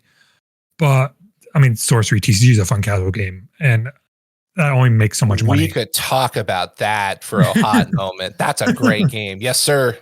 I say I haven't played it. Ironically, one of the creators is a state over from me. Oh, wow. But I've seen it. I don't. To be fair, I don't like board game TCGs too much. I'm a competitive junkie first. Like I said, you understand. Okay, yeah, I know how you feel. So I think it was designed around competitive. Second thought, and they realized, oh look, we need competitive to be a thing. Otherwise, who are we targeting with this? How are we going to sell more things? And granted, we haven't seen too much art wise or anything like that. Alt arts. So another level of chase cards. All we've seen is the arcane set, which. All right, controversial take. They're mid. Sorry. The arcane chase cards, I was happy on them first, but I really said, look at the chase cards are arcane or mid. Like You know what? when you look at other games like Bandai and what they're doing Yeah. with alt arts, what is this? Well, so you actually hit the nail on the head. I actually liked the Arcane set until I saw Gundam's stuff, and I was like, oh no, yeah, this is pretty. It's pretty okay. Like it's like 2012 level of alt arts. Like card Yeah. games manufacturing has come a long way since then. Like Yeah. White Schwartz, Union Arena, Grand Arrive all do very specialized textured sign cards. Union Arena is literally marker signed chase cards. Like it's hard, and I don't know where it appeals to the collector side outside of just owning maybe their foil of the champion they like. Mm-hmm. Yeah. And it became very more, I think, a casual focus game. There was, all right, we need to market this for competitive side a little bit more and get the competitive players into it, because that's what's really going to help. Competitive is your marketing. As much as people want to hate competitive or hate spikes, that's your marketing. That's, you have your tournaments around it, you have your nationals around it, you have clips, VODs, YouTube highlights, content creation. A lot of it surrounds the competitive side. I mean, Legend of Terror content creation died when competitive died. Yep. Because who wants to watch PvE runs? Very few. Yeah. And it became that's your marketing. And they realized that they have to make this to be a market. But I think it also came on the back burner of, I think this is originally based to be a China only game. And they saw the people get really hyped about it because they, not gonna lie, it was originally marketed as Legend of Terror 2.0 TCG back in China. Yeah. And that's why people were very angry and wanted it. And now we got it. And we're like, questionable. Yeah, I wondered about that too, because I remember when they first announced China only, no America, no Europe, and everyone kind of pitched a fit. And I completely agree with you. We saw Project Kane. It's like, well, that's not exactly what I was hoping for there, Timmy. Thanks. I appreciate it. Yeah, which I mean, I will give them credit. Like I know I spend most of the time probably bashing it, but again, this is coming from an ingrained old head of competitive TCGs. Like this is what I know and what I do when I enjoy. Yeah. So, but they've taken great feedback. People hated the card borders and the card design of the UI, which granted look very much like One Piece TCG, but worse. I think it's the white border. White borders looks cheap. They're redesigning that. Probably, I think we'll probably see it set 2 because there's a set 1's already done. I don't think it's going to come set 1. People are very optimistic. I mean, I think people are optimistic they're going to see set 1 come out by July. I think you're not seeing set 1 until fall. No. Yeah, fall. No way. They don't have distros handed out, and they don't have their organized play, and they don't have their rulings completely done. Like, you're not seeing this game till fall, if not winter. Very optimistic. Yeah. I feel like we'll probably see it like holiday of 2025. That's my guess. Yeah. Like I said, but they've taken great feedback. The devs are very active in the Discord, which is amazing to see, because this is also not even an official Discord. It's a community Discord. Like, I think it's a fan-made community server full of devs. You have 6 devs sitting in that server right now, which are very open. Dave's been very open about conversation and stuff. He's active in the rule questions answering. Granted, some things I don't agree with, but that's not for this. That's for offline conversations. But again, it's personal feelings on certain things. Right. But again, they're very active in this game. They're very active. They're showing their art and the love and passion for it, which is great to see. They could have easily just printed this money as a cash cow. Granted, slowly to be seen. It could be just literally meant to make money. Disclaimer, could be a cash cow. Disclaimer. People go, I want my Ari altar and want to spend $500 on it. Oh, man, you want to talk about the waifu tax, going back to Gundam. Yeah. Well, cough. Yeah. I mean, this is a game, but they also said they want this game to be competitive at $100 to, I think, or like $100 to $300 price range for competitive decks. I saw that. That's aggressive. Very aggressive, which comes down to their printing, how much they're printing. Like Pokemon can do it because Pokemon's printed into the dirt. Pokemon's printed below the dirt, right? Pokemon's printed to the crust, like to the core. Like that thing is so printed. But that's how you do it. Like prices are mostly fluctuating based on how much market and opening there is into it. Granted. Yeah. Also comes down to how many chase cards are in there that people want to open and print for. People could just open a couple boxes and go, cool, I get what I need and that's it. But if there's no chase cards in it, there's not going to be enough printed. There's not going to be enough people opening to keep prices down in that price range. So, but I commend their goal set. They want to be a cheap competitive game. They want it affordable for people to play at whatever levels. They want to do national level events. Great to see. what we're bound to see, I don't know. It's still too early to tell, which, like I said, it's so weird when you literally compare it to, as we talked about earlier in this podcast, Gundam TCG, or Gundam TCG has a July release date, released, what, a couple months before Project K? Like September, October? Yeah. We saw it announced. And that thing has a full-fledged organized play system, full-fledged rulebook, full-fledged everything behind it. Ready to minis? Go. Yeah, ready to go for July. Yeah. And it's like, oh, okay. Which feels a weird when you look at Riot Games, or granted, they're not a trading card company first. Bandai has 6 trading card games out in the wild. But it felt weird as a fan. As cool, you had this for TCG Macau, but we're missing a bunch of rules. Like, this wasn't, like, almost feels rushed to have this event full of content creators to try it out, to promote it. Again, you have them promote it to a non-fleshed out system, to also a market of a game that we don't have no release date for yet, with only 3 trial decks. Just seems questionable, odd. As a fan, I don't know how I feel about it. As a competitive player, I don't like it at all. That feels very not good as a competitive player. Yeah. Well, let's talk about that a little bit. So Macau was an interesting point of reference, because if you're not really tuned in to the trading card game scene, you really didn't hear much about Project K. It still feels like it's almost an indie level game. Like, don't get me wrong, thousands of people in the Discord's great, but you're talking about millions of players around the world versus a few thousand. And at the same point, if you're not a League of Legends person or a Legends of Runeterra person, like if you're a Pokemon fan, you probably on average aren't in the Riot ecosystem. So I don't know where the game is supposed to be marketed, because to your point, it doesn't feel competitive. It feels casual, but it feels casual for Legend of Runeterra players, if that makes, like, I don't know what the target demographic is. I'm not really sure, because I asked all of my friends, hey, did you hear about Project K? And they're like, what's that? It's a League of Legends game. They have a card game? Oh, that's right. You didn't play Runeterra. No, I hate Riot. Uh-oh, that's not a good sign. You want me going on a 5-minute tangent? I can. Go for it. Yes, absolutely. Starting off at TFT Macau. First off, I didn't even know they had an event in TFT Macau until I saw Disguised Toast post about it. And I'm like, I'm following Project K stuff in some other places. I wasn't like heavily following it. Like, I had it. Yeah. I followed some other people. But like, TFT event, Project K, Disguised Toast. What? Hold up. How was this game announced that we're having an event at TFT Macau? Awesome. This seems farther along than I thought. Get the rule book. Oh, there's like 5 rules. Okay. Questionable. Whatever. And then I said to go, okay. I talked to my buddy about it. I'm like, so who's this targeted for? Like, sorry, everyone's going to hate me for this. I'm going to get canceled for this. I'm ruining all my future chance at probably casting for Project K right now. And I apologize. But who is this targeting for? Like you said, League of Legends players? League of Legends players who play TCGs already play TCGs. They're probably playing Legend of Runeterra back then. Yeah. Okay. How many of them are going to be salty because of how Legend of Runeterra was handled? Probably a decent amount. I'm salty. I see some content creators in here that I've talked to before that are in the game. I don't know their personal feelings, but they're willing to try out because they play Legend of Runeterra. You're perfect. Okay, so you're not converting League of Legends players into this. Nothing to do with Valorant. You're not converting Valorant players into this. No. It's not lore built. Yeah, not TFT. It's not lore built like Legend of Runeterra was, so you're not competing with your lore people coming into the game. We don't know chase cards yet, so you don't know how it's going to affect the collector's market, so you may be targeting collector's market, but how much of the target collectors are you focusing? You're talking $500 RE skin level collectors, $200 Arcane Jinx skin level collectors?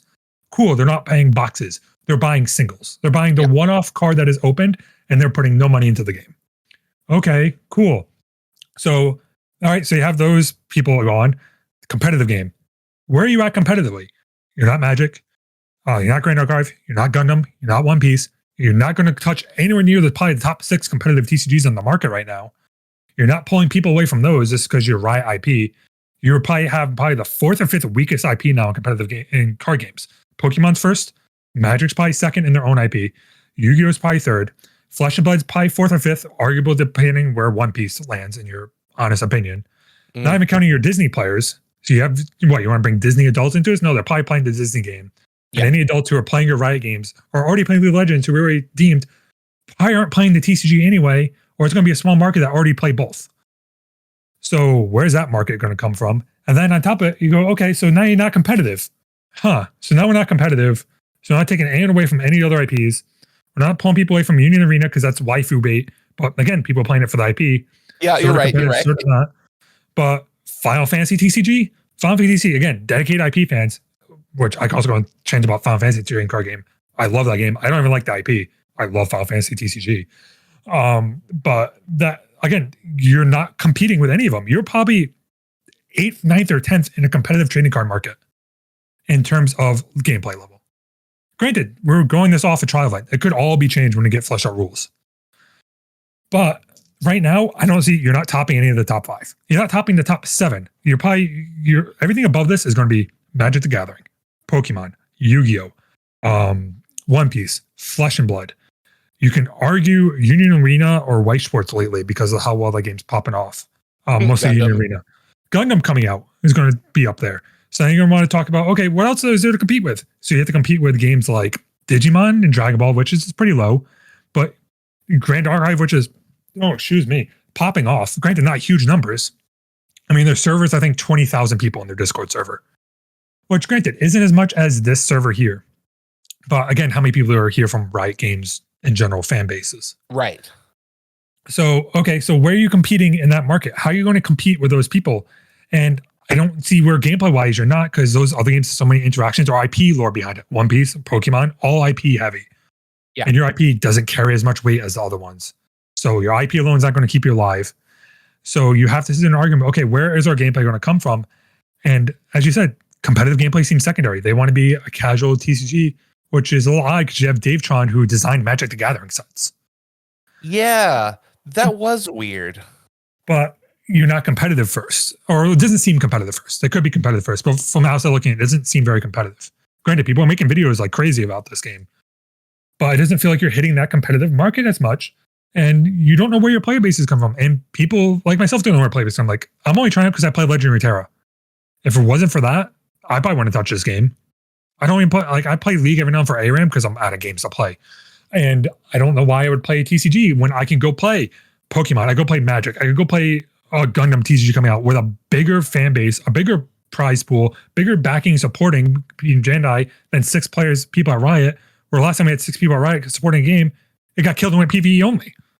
Yeah. Like, I don't know where it's going to come from. And that's going to be the brutal part about this. Like I said, granted, we're recording this back in January. By the time this comes out, I don't know when. So everything could have changed in the time frame of me speaking about this and the release of this episode. Yeah. So I can speak about that a little bit. This episode is going to come out in early February. I really don't foresee a drastic change in the current state of affairs. Like, even if we got a full rule book and a picture of some of the chase cards, I still have no idea what the target market is. And if you look at like what was it? They did a little like video at Macau, and they were saying that this is like the most social game you'll ever play. They said a lot of good words that people want to hear.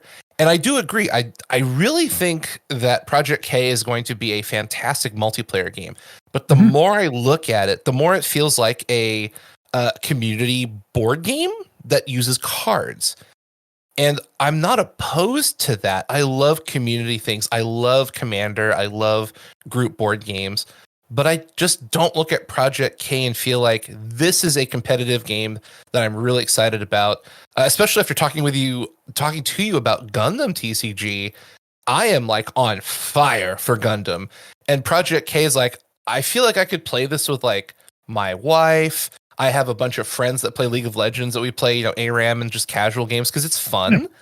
But I don't see myself traveling for Project K. I mean, again, this could change, but the system doesn't make me want to go to multiple major cities. Gundam, I would love to meet up with you in, Chicago, Orlando, Los Angeles, Dallas, play some games, get some pizza, hang out, record another podcast. This is fun. This is really, really fun.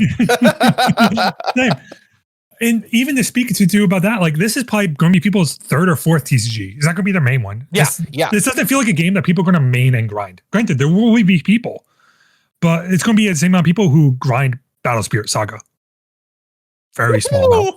Yeah. Very small amount of people. Dedicated people.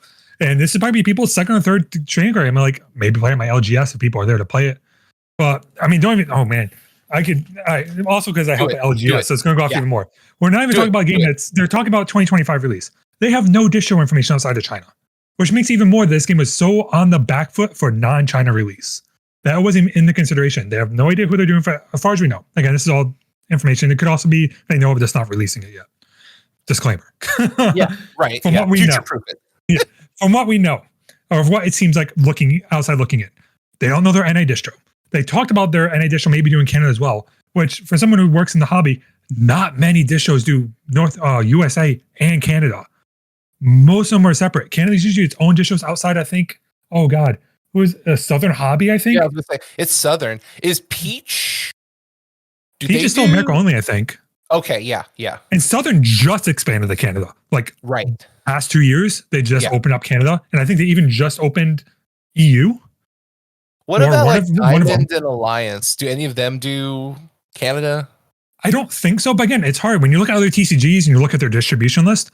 Most of them have Alliance, GTS, Southern or they claim North America / US. Yeah. But you see, Canada has some very separate entities, and it's just not a lot of them correlate because there's import taxes, there's tariffs, there's a lot of different rules when it comes to that level of business, and most distros don't want to deal with it. Granted, distros are also a huge mafia ring scheme. I've come out on Twitter and said this, but that's a whole other issue of distros. We're gonna have a business episode because I love talking business with gaming, and you know your stuff. So it's like, all right, let's drill into this. Yeah, absolutely. But this game has no distro yet for North America. Has China released, but the China distro is also printing and distributing, from what it sounds like in the video.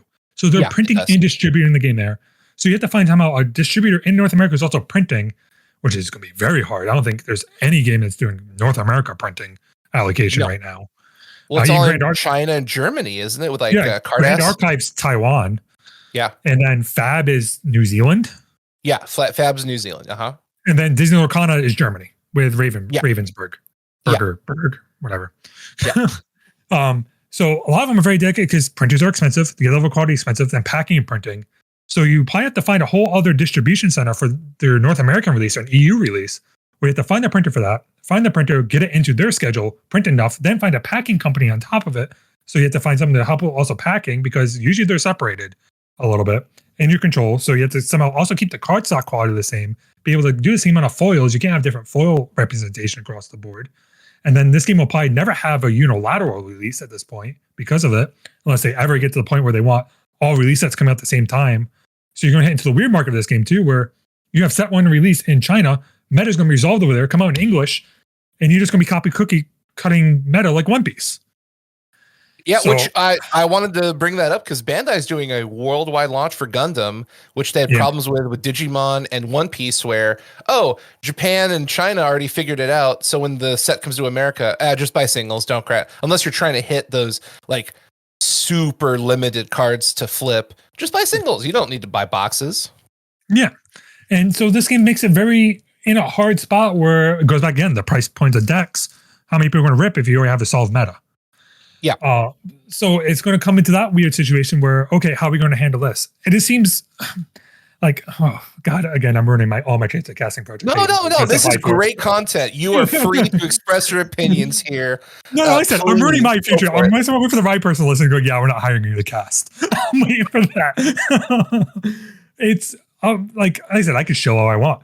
I said, they're doing good things. It's just as a fan looking, I'm speaking more from a fan level than I am a professional level. Yeah. As a fan looking into this game, what is your draw here? What is drawing me into this? This game seems half-baked. This is half in the chamber for North American release right now, and nothing seems in line to come up with a 2025 release unless it is uber rushed. Again, this is from what information we know of and what has been publicly made. They could have a lot of stuff in the background that we just haven't been made aware of. But you're targeting 2025 release. Okay, how are you targeting 2025 if you don't have a North American distro as of January? So you have a North American distro. You don't have a North American printer, unless China's printing both cards, which I mean is doable. Don't get me wrong. But you have to print them out, distribute them, promote it. Stores have to know, distros have to know. You have to come up with your pricing scheme. You have to come up with your organized play system still. Okay, how's organized play going to be handled? Is it going to be handled through third-party software? You have your own software proprietary stuff like Magic the Gathering does. Are you going to go through something like Melee or was it East Coast or something like that? Oh, Best Coast pairings. Best Coast pairings. Is that going to be an official partner of that? Okay, now official partner. Okay, how are you handling that? How are you going to handle your national level? Are you winning events? Or is it going to be special prize cards? Is it going to be promo cards with it? How are you going to handle your, like I said, how are you handling your chase cards? It's going to be special deck boxes, sleeves. How's that distribution going to be handled? How's your marketing going to be handled? And there's so many different things with this game, which seems not even in the chamber at all. But you're targeting a 2025 release date where Gundam announced in October, we're pretty much a full play rule system ready to go. Yeah. Yeah. Ready to go out the gate, ready for the release. You can play it now.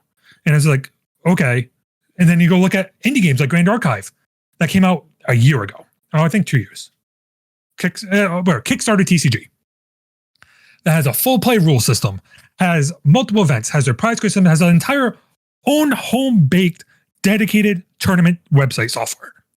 All in-house baked with a very small dev team. Then you have your amazing chase cards. You have special printed cards that count for points for nationals. They have an entire organized places for nationals and world level events. And you look at these indie TCGs, you go, wow, that's a lot. That's a lot coming out. Like, wow, they thought of a lot. Then you go back and look right, you go, what? You're a multi-million-dollar company. Where's a base level? Right. And the TTS rules aren't even base level. TTS rules is people asking in Discord for rule clarifications. Like I was playing, I had to ask for rule clarifications because there's nothing really printed out in the rule book, and interactions didn't seem up to point, and how opportunities work. We didn't have a ruling yet of how opportunities work after a board wipe.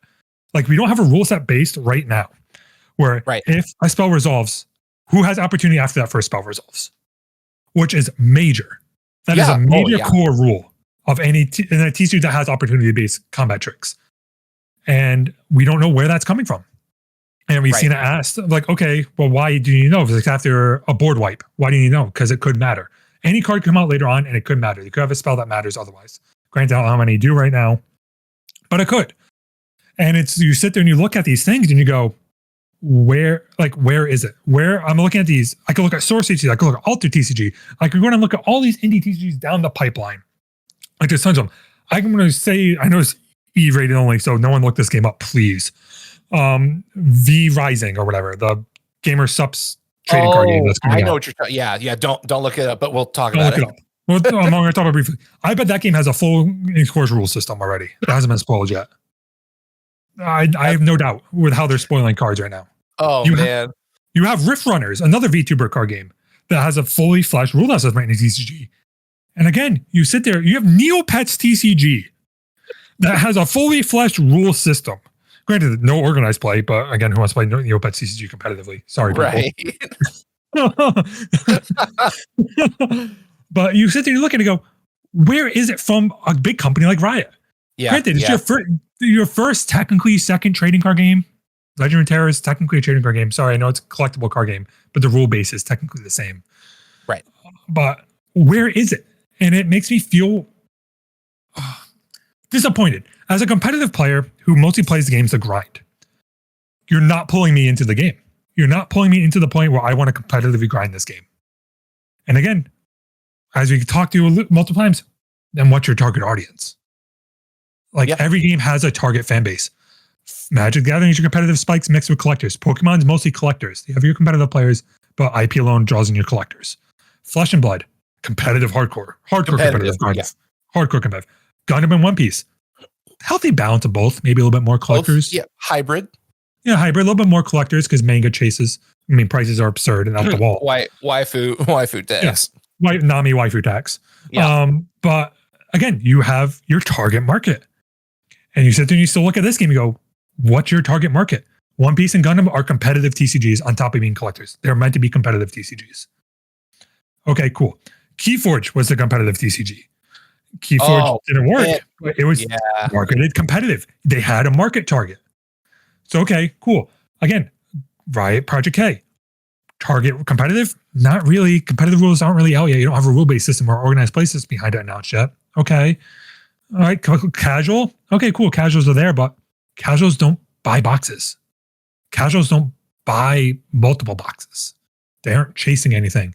Collectors, well, we don't really have spoiled chase cards yet, which is also odd. I expected at least some form of spoiled chase card. Closest thing we have is the arcane promos. They're mid. They're literally just full colored bordered cards with arcane art splash on it. no special foil textures, no signatures, nothing really unique to an altered art card compared to all your competitors. So where is our target? I don't know. It's rough. It is rough on the outside looking. But I love the fact that you understand what's going on and you have the data to back it up, because a lot of people have opinions and thoughts, which is great, but it might come from an auxiliary location where someone told it to them or a YouTuber told them. And like, these are valid points with valid criticisms. Like, it's not that we want to see Project K fail. We want to see it succeed, but it's just kind of confusing. I would love to pick your brain for a little about the distribution side. So let's talk business for a second. Yeah. You and I both know when a card game, like let's use Gundam as an example. When they say they're going to go live in July, that means that, stuff is hitting the warehouse. Probably now, maybe a month ago. It was at the printer a year ago. It was in design maybe a year and a half to 2 years ago. So when you talk about, you're obviously very concerned and passionate about the distribution for Project K. At what point should a store be able to look and see from, Southern Hobby, oh, hey, this is coming up soon, versus right now where you can't see anything, which means, you're probably, even if something came up in July or January or February, probably not going to be a release until, 8 to 9 months later. So where do you need to see that distribution go live for you to be comfortable with, okay, it's actually going to happen. We're actually going to see this game hit the market. We're going to be able to sell this product in stores, versus right now where they say it's 2025, but we have no backing to prove it's 2025. I think it varies on the model. So Bandai model, 6 to 8 months, always. That's how Bandai model operates. I mean, I was refreshing my distributor like when Gundam TCG was announced and literally hitting refresh. And that makes sense now. July, you're going to see it. January, 6 months, normal Bandai level. But games like Grand Archive, they release it quarterly. So you have like a month or 2 months to order the product that comes out next quarter. And if I want to see Riot, it depends how Riot wants to handle this, but like, all right, you don't see anything now. We're probably not getting anything in the winter, probably not getting anything in the spring for a release date. Makes sense. Okay, so let's shift to quarter two.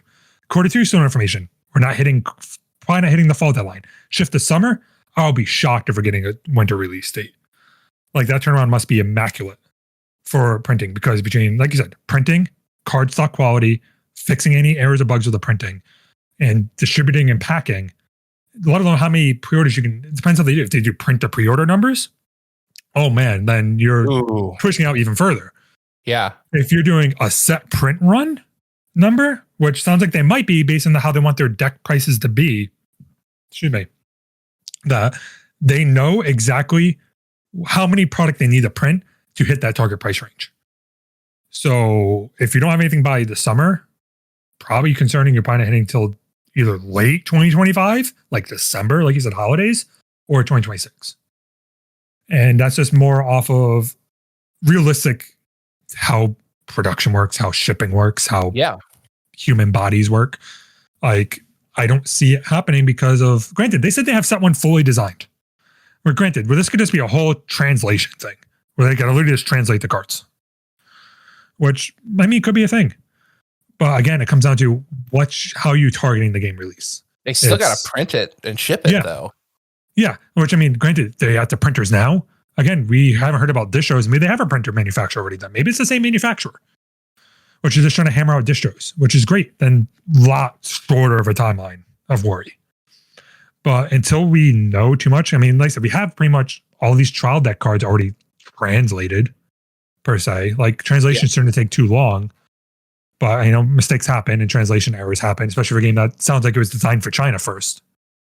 Yeah. And then came over here, which, granted, I don't know how that works. I don't know if they designed it in English first and then translated to Chinese. No idea. Because the last I knew, I think the China version was developed by an entirely different studio, if I'm not mistaken. But, I mean, that could shorten your window dramatically. But again, it really depends we don't know what level we're at right now. We don't know if we have our printer ready to go, or we're still looking for a printer level. And that vastly determines your timeline on where it's available. The other thing that's interesting about Project K, because I've been in the Discord for a little bit, and I've seen what you were talking about, where people ask a rules question and the devs go, "Why does that matter?" And that question concerns me a lot because it's really good that they're listening. Big thumbs up. Scary red flag when players like ourselves who understand the concept of priority, opportunity, window of opportunity, stuff like that, when we're asking, hey, if X happens, can I do Y or A or B? And they go, why would you do that? Because every other game does it, and there's hopefully going to be a card that comes out that allows me to do something in that space, right? And the response from the designers is, we'll look into that. Like, wait a minute, what? Yeah, as a competitive player, that's the concern. He's like, okay, there's rules that be broken. And that's also concerning because, not going to lie, that's sort of how Legend of Runeterra was handled. Shocking. There was too many things where Legend of Runeterra with the combo cards, and there was no interaction thought about with certain things, and things were just broken. Like, I don't know how depth you are with Legend of Runeterra, but Legend of Runeterra had too many cards that had combo interaction, of fast speed interaction, where they go, oh, wait a minute, that's not working properly. We have to nerf this because you would just one-shot combo someone with no opportunity of response to your opponent. There's literally a combo deck that you would play Ezreal, and Ezreal, whenever you casted a card targeting someone, I remember this, deal damage. And then you have Seraphine that copies cards. You literally flip the entire stack to no response to your opponent to do anything. Yeah. And they're just like, wait a minute. We have to rework this interaction. Yeah. And same thing I love Legend of Runeterra. I missed that game. Same thing that happened back in the day with burst passing. Like, you would play a burst card and pass. And that wouldn't be your opportunity. Like, you still get the opportunity back if your opponent doesn't have a response. Or now that would end your opportunity.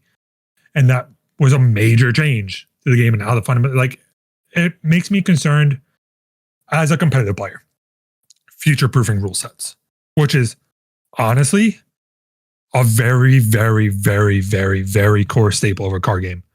You have to future-proof a lot of rules. If you don't have the card printed yet, you have to come up with interactions and situations that you can't even think of, or cards that you might ever want to print and make a rule interaction in there so it's ready to be used in case that ever pops up. And that's the concerning part, because asking questions of why would it matter is a concern as a competitive player. Like, wait a minute, why is this not a concern? Like, granted, we have nothing I can do it, but in case it ever does happen, I like to have the rule there so I can think of my future deck building and future interactions and rule situations, especially when it comes to a competitive national level game. Yeah. Well, and that's what we do as competitive players, is we find cracks in the dam and we exploit them. And that's how decks get strong. That's how combos become broken, is you find the framework that was designed and you find ways to essentially cheat the framework. That's just how games work. But yeah, when the heads of a design studio are asking why should that matter, well, like you said, you have to future-proof a lot, especially with people who have worked in Magic. Like, their R&D system is very robust. So you've worked for Wizards of the Coast in Magic the Gathering. We say that, but the past couple of sets hasn't been too well. Okay, the good Innistrad. We're looking back in the good days. Okay, we're going back in the way back machine. When, Innistrad was good, things were fine, and cheeseburgers were 49 cents. But like, jokes aside, it is like, I'm not mad or happy. I don't hate Riot. I played Legends of Runeterra for the first couple seasons. It was fun, and I kind of noticed what they were doing, and I moved on. I wasn't super competitive, but it was very clear it wasn't well balanced, in my opinion. It was just kind of here's the thing that's fun. By the way, as a player, here are the repercussions of that fun thing you did. And oh. We'll get to that. It's well, please help. And then I saw, unfortunately, what happened where, things got a little crazy and there were just insane decks, and what happened. It just kind of passed away very slowly. And I don't want to see that happen with Project K. I want it to be a fun game that's well thought out. But at the same point, I didn't realize the design or the dev team was 6 people, and that's a big ask for that few people. Oh, actually, so as I'm reading through the Discord, speaking of which, so there's been a couple of things that have been posted as of yesterday that we now know of. So Dave, awesome Dave. Shout out to Dave. They've provided the comp rules to our China team, and they provided to their partner there in late November. But of course, we like to update and refine based on conversations in place since then. So they do sound like they have a competitive rule-based set already in China, and they're still tweaking it currently. That's good. But it goes back to the conversation of how we discuss things of interaction and why does it matter. Makes like why wasn't this in the rules to begin with? Right. And do you think it was designed in China first, and they're trying to get their heads wrapped around the translation for non-Asian markets? Not what it sounds like, because the sentence saying we provided the comp rules to our China team makes it sound like that they came up with it first here in America and then translated to China. But again, it brings back the conversation of a competitive player being concerned, like, wait a minute, they already had comp rules, but some of these things weren't in there is concerning. Right. And why this interaction matters is concerning. So that's going to have to wait to be played out a little bit. But no, as you said, as you see certain R&D things, it does heavily matter and it is a concern. And goes back to our way earlier conversation, because, man, we actually been recording for a while. And it was originally, I think, designed to be a casual game. Yeah. And the competitive side wasn't really too much of a forethought into it. And those type of level of interactions, you don't fully need at a casual level. Like casual level has house rules and house interactions. People don't argue too much about special rulings. But competitive, rule of the law matters heavily. Absolutely. And that's where I think, because there's so many interactions in other TCGs where it's very gimmicky, like, oh, I can do a special interaction because of the rules, because of the way it's worded in this specific scenario. And that hasn't been a forefront for Project K because I think competitive was a secondary design. Yeah, absolutely. I don't think people realize that competitive players are generally rules lawyers, like some of the better rules lawyers in their room. They understand the intent, but they also understand the actual outcome of the interactions between, different cards, different iterations of, windows of opportunity. You play X, I play Y, you pass. Now I can play Z and 1, 2, 3 because you gave me the chance, and you're just screwed because you didn't know. Like, information is the commodity of trading card games. Yeah, like even a prime example of the game I used with Grand Archive. So you have opportunities to level up your champion, but you can't, in response to that level up as an opponent, cast something that does a spell, and it'll still technically target the one underneath it. In Grand Archive, you level up, you gain more health. Well, in response to that card being activated, I'm going to respond to it, fireball your face for enough to be lethal at your lower level health, because the new one hasn't come in. Yep. And that's just rule lawyering, because that's state of the law and opportunity being passed. And it's like one of those very few interactions of where those types of interactions matter. Yeah. And as a competitive player, it heavily matters. And so we have to see. Yeah. All right. Well, one last question, and then let's get on out of here, because you're right. Actually, time flies when you're having fun. I didn't realize what time it was. Hey, you let me go off on tangents is what happens. I love your tangents. You are absolutely. We got to get you back on multiple times this year, because this has been so much fun. This is great. Well, you don't have a lot of combos of people who are competitive and know the business. Usually it's kind of like you're a business person and you could talk about business all day, but not a player, or the other where it's like, I'm a player, I don't know or care about the business. So I do both. I have a business and I'm a player. So it's like, oh man, are we friends now? In the famous word of Mr. Krabs, I like money. I like money. Money. Why did you open the second Krusty Krab right next to the first one? Money. All right. So the last question I want to pick your brain with, business. Let's shift from player to business side. Do you think it is possible that Project K will get pushed back into 2026? I know they said 2025. I know they said a lot of stuff, but let's be realistic. Let's strip away the marketing. Let's strip away the fun buzzwords. Do you think we're actually going to see a 2025 launch, or do you think we're going to get to maybe Q3 and a half or Q2 and a half, and maybe summer, and they go, hey, blah, blah, blah, blah, blah, we're going to push this back to a 2026 launch? And the main reason I want to bring this up is actually because of the Gundam TCG. The Bandai team is doing everything right. They're doing a launch. They're doing miniatures. They're doing organized play. We've seen the chase cards. We've seen all the stuff that players, collectors, competitors, stores want to see. Project K has hit, and no offense to them, but they've done nothing in those realms. We've just gotten a kind of sort of thrown together rule set, and that's it. But the thing is, it's also a very alpha level game. We're not in a actual game state of like, these are full rules issued. So do you think they might push back so that they're not trying to compete against the game we know is going to do great? I still think Q3, Q4 is optimistic for release date. Only because of the fact, on top of it, we don't have a China release date yet, which is more concerning. That's our main target market, and I don't think we have a release date for China.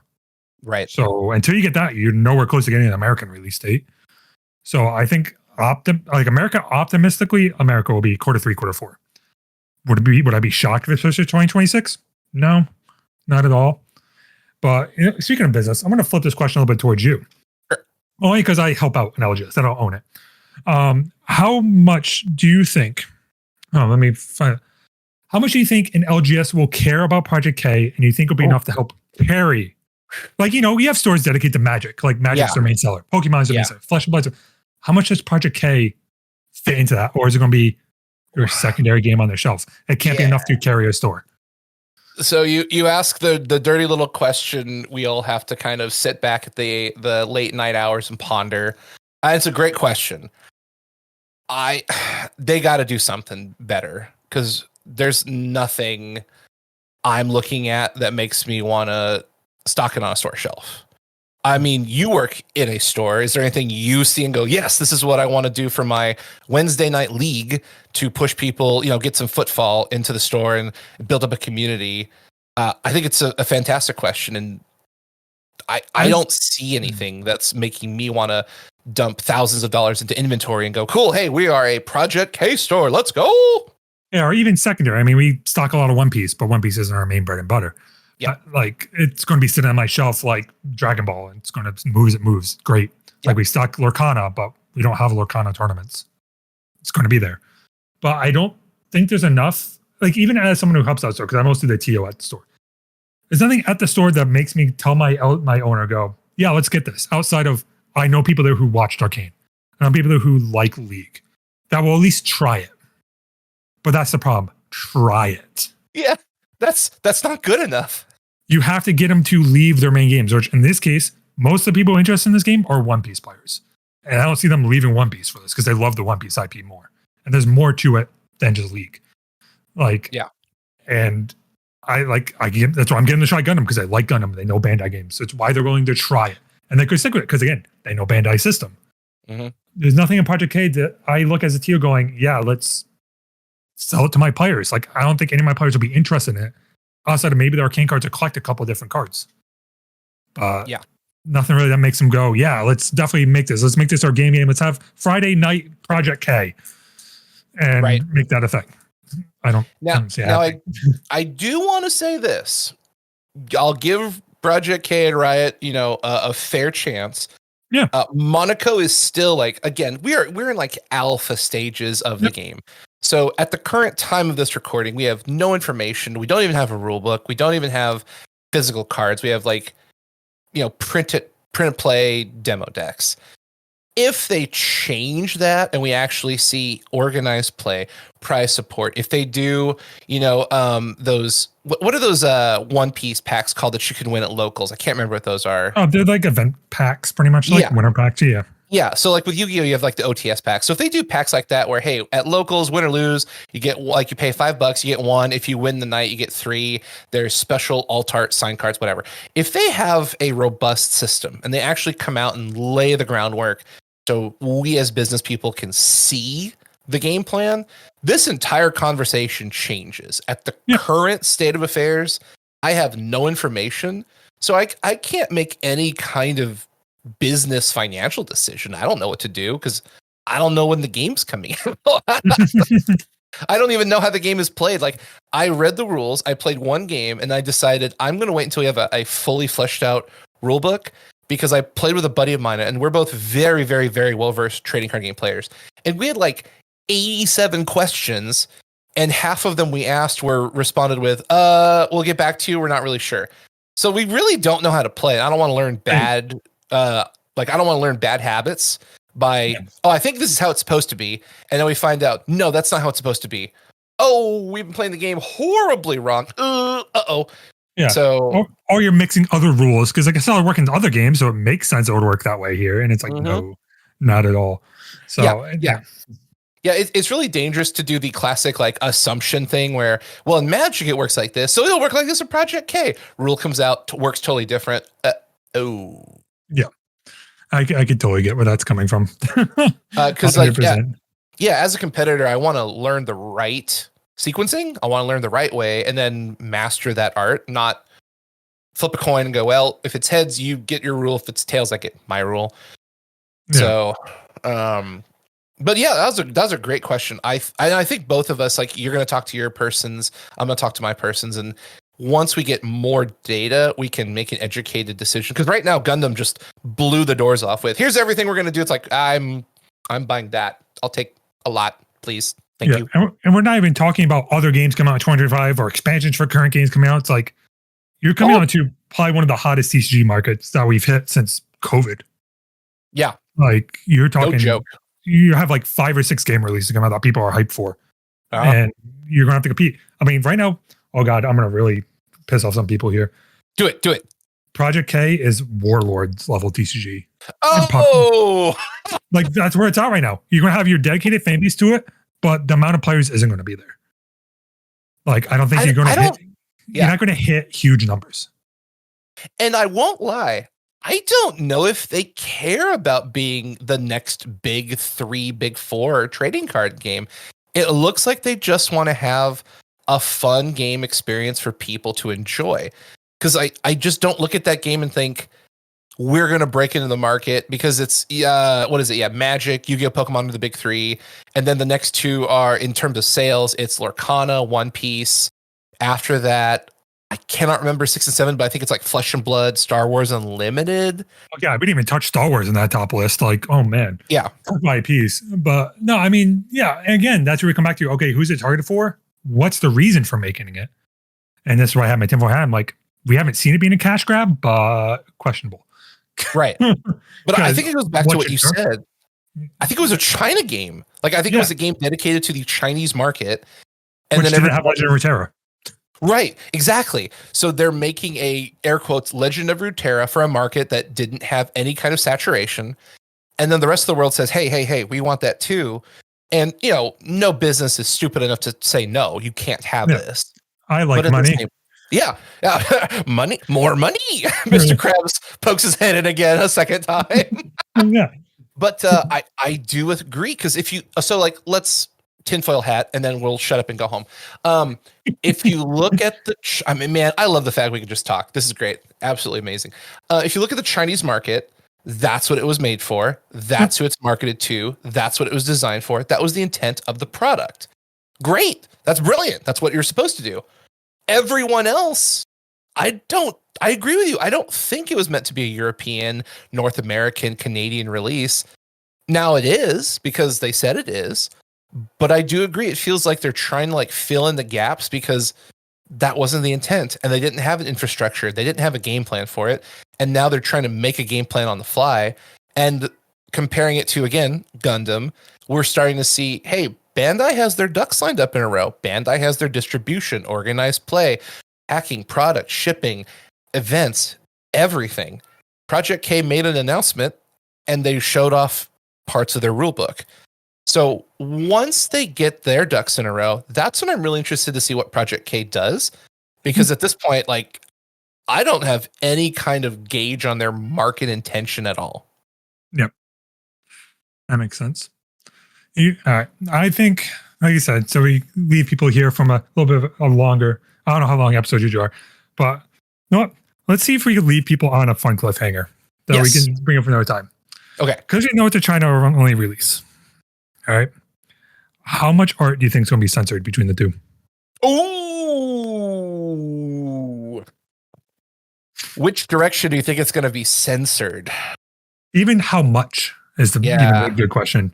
Like, China's usually pretty aggressive with their censorship. Yeah. But you look at some Riot characters.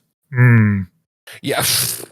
Waifu tag. Yeah, I was like, I'm like pulling at my shirt collar right now. Like, about that. Yeah, that's a good. Okay, actually, counter question. So some of the skins you're thinking of have, very low cut shirts, very revealing outfits. What if they just don't use that artwork and they don't have to do any censorship? They just don't use that skin. They use a very general skin, a safe skin. I think that's hard because they talked about reusing assets. And I think if I remember correctly, Chemtech Enforcer has already been censored in China versus English. Oh, never mind. Well, if that's the case, I didn't realize that they were going to use like straight artwork from, well, yeah, I feel like there's probably straight artwork. Victor's straight artwork. Victor's using old artwork that they then reworked and said this is the new art going forward, but hasn't been adjusted for in Project K. Yeah, there's probably going to be a noticeable amount of censorship. Well, I normally think about like Yu-Gi-Oh! In Japan, where it's much, much, much less restricted, and then things come to America and it's much more censored. So you're right. Different than China. Oh, Japan is a completely different beast of a market. Oh, yeah. Yeah. So I feel like China will get censored quite a bit. America probably won't get censored at all. The question is, are they going to make two arts or are they just going to be printing just the same one? Oh, I see what you're saying. Okay, I'm tracking with you now. Well, from a business perspective, it's cheaper to just have the one art print. However, if they want to be spicy with collectors, they could have the Chinese version that may or may not be censored, and then the American version that probably isn't censored. So now there's a little bit of a draw to get different variants of a card. But from a money perspective, from a Mr. Krabs viewpoint, probably just one and done. Yeah. And we'll have to see, especially if you get set one spoilers whenever those are due. Yeah, that's a great question. That is a good cliffhanger. We'll have to, when you come back, we'll have to talk about it because I never would have considered that, but it's a fascinating thought. Yeah, it's a good one. Business. Business is a wonderful and horrible beast simultaneously. But I love it. All right, well, let's get on out of here. Let's go have some lunch, get some dinner, have some fun, play some games. Tell everybody who you are, where they can find your content, and what you're going to be playing or streaming coming up soon. Yeah, so those you didn't catch, or no, it's been 2 hours since I've mentioned it. I am Raravin, Ravin. You can find me on YouTube, Blue Sky, Twitter's technically the same name, just add TCG at the end. And you'll find me there on the Discords. You'll find me playing probably Gundam coming out. You'll probably see me playing, as I said, Project A a little bit more casually. Drawing, I do everything. I like stuff. I'll probably start doing Gunpla streams at some point. So you'll find me doing anything. So, yeah. And then we'll definitely link show notes because I cannot wait to see what you're going to be working on. And it's just going to be a fun year. 2025 feels like a great year for gaming in general. We didn't even talk about any other established trading card game at all. And we could still chat about Project K and Gundam for another hour or two. So it's a good year. Right. We haven't even talked about minis, like painting. Yeah, we barely touched on that.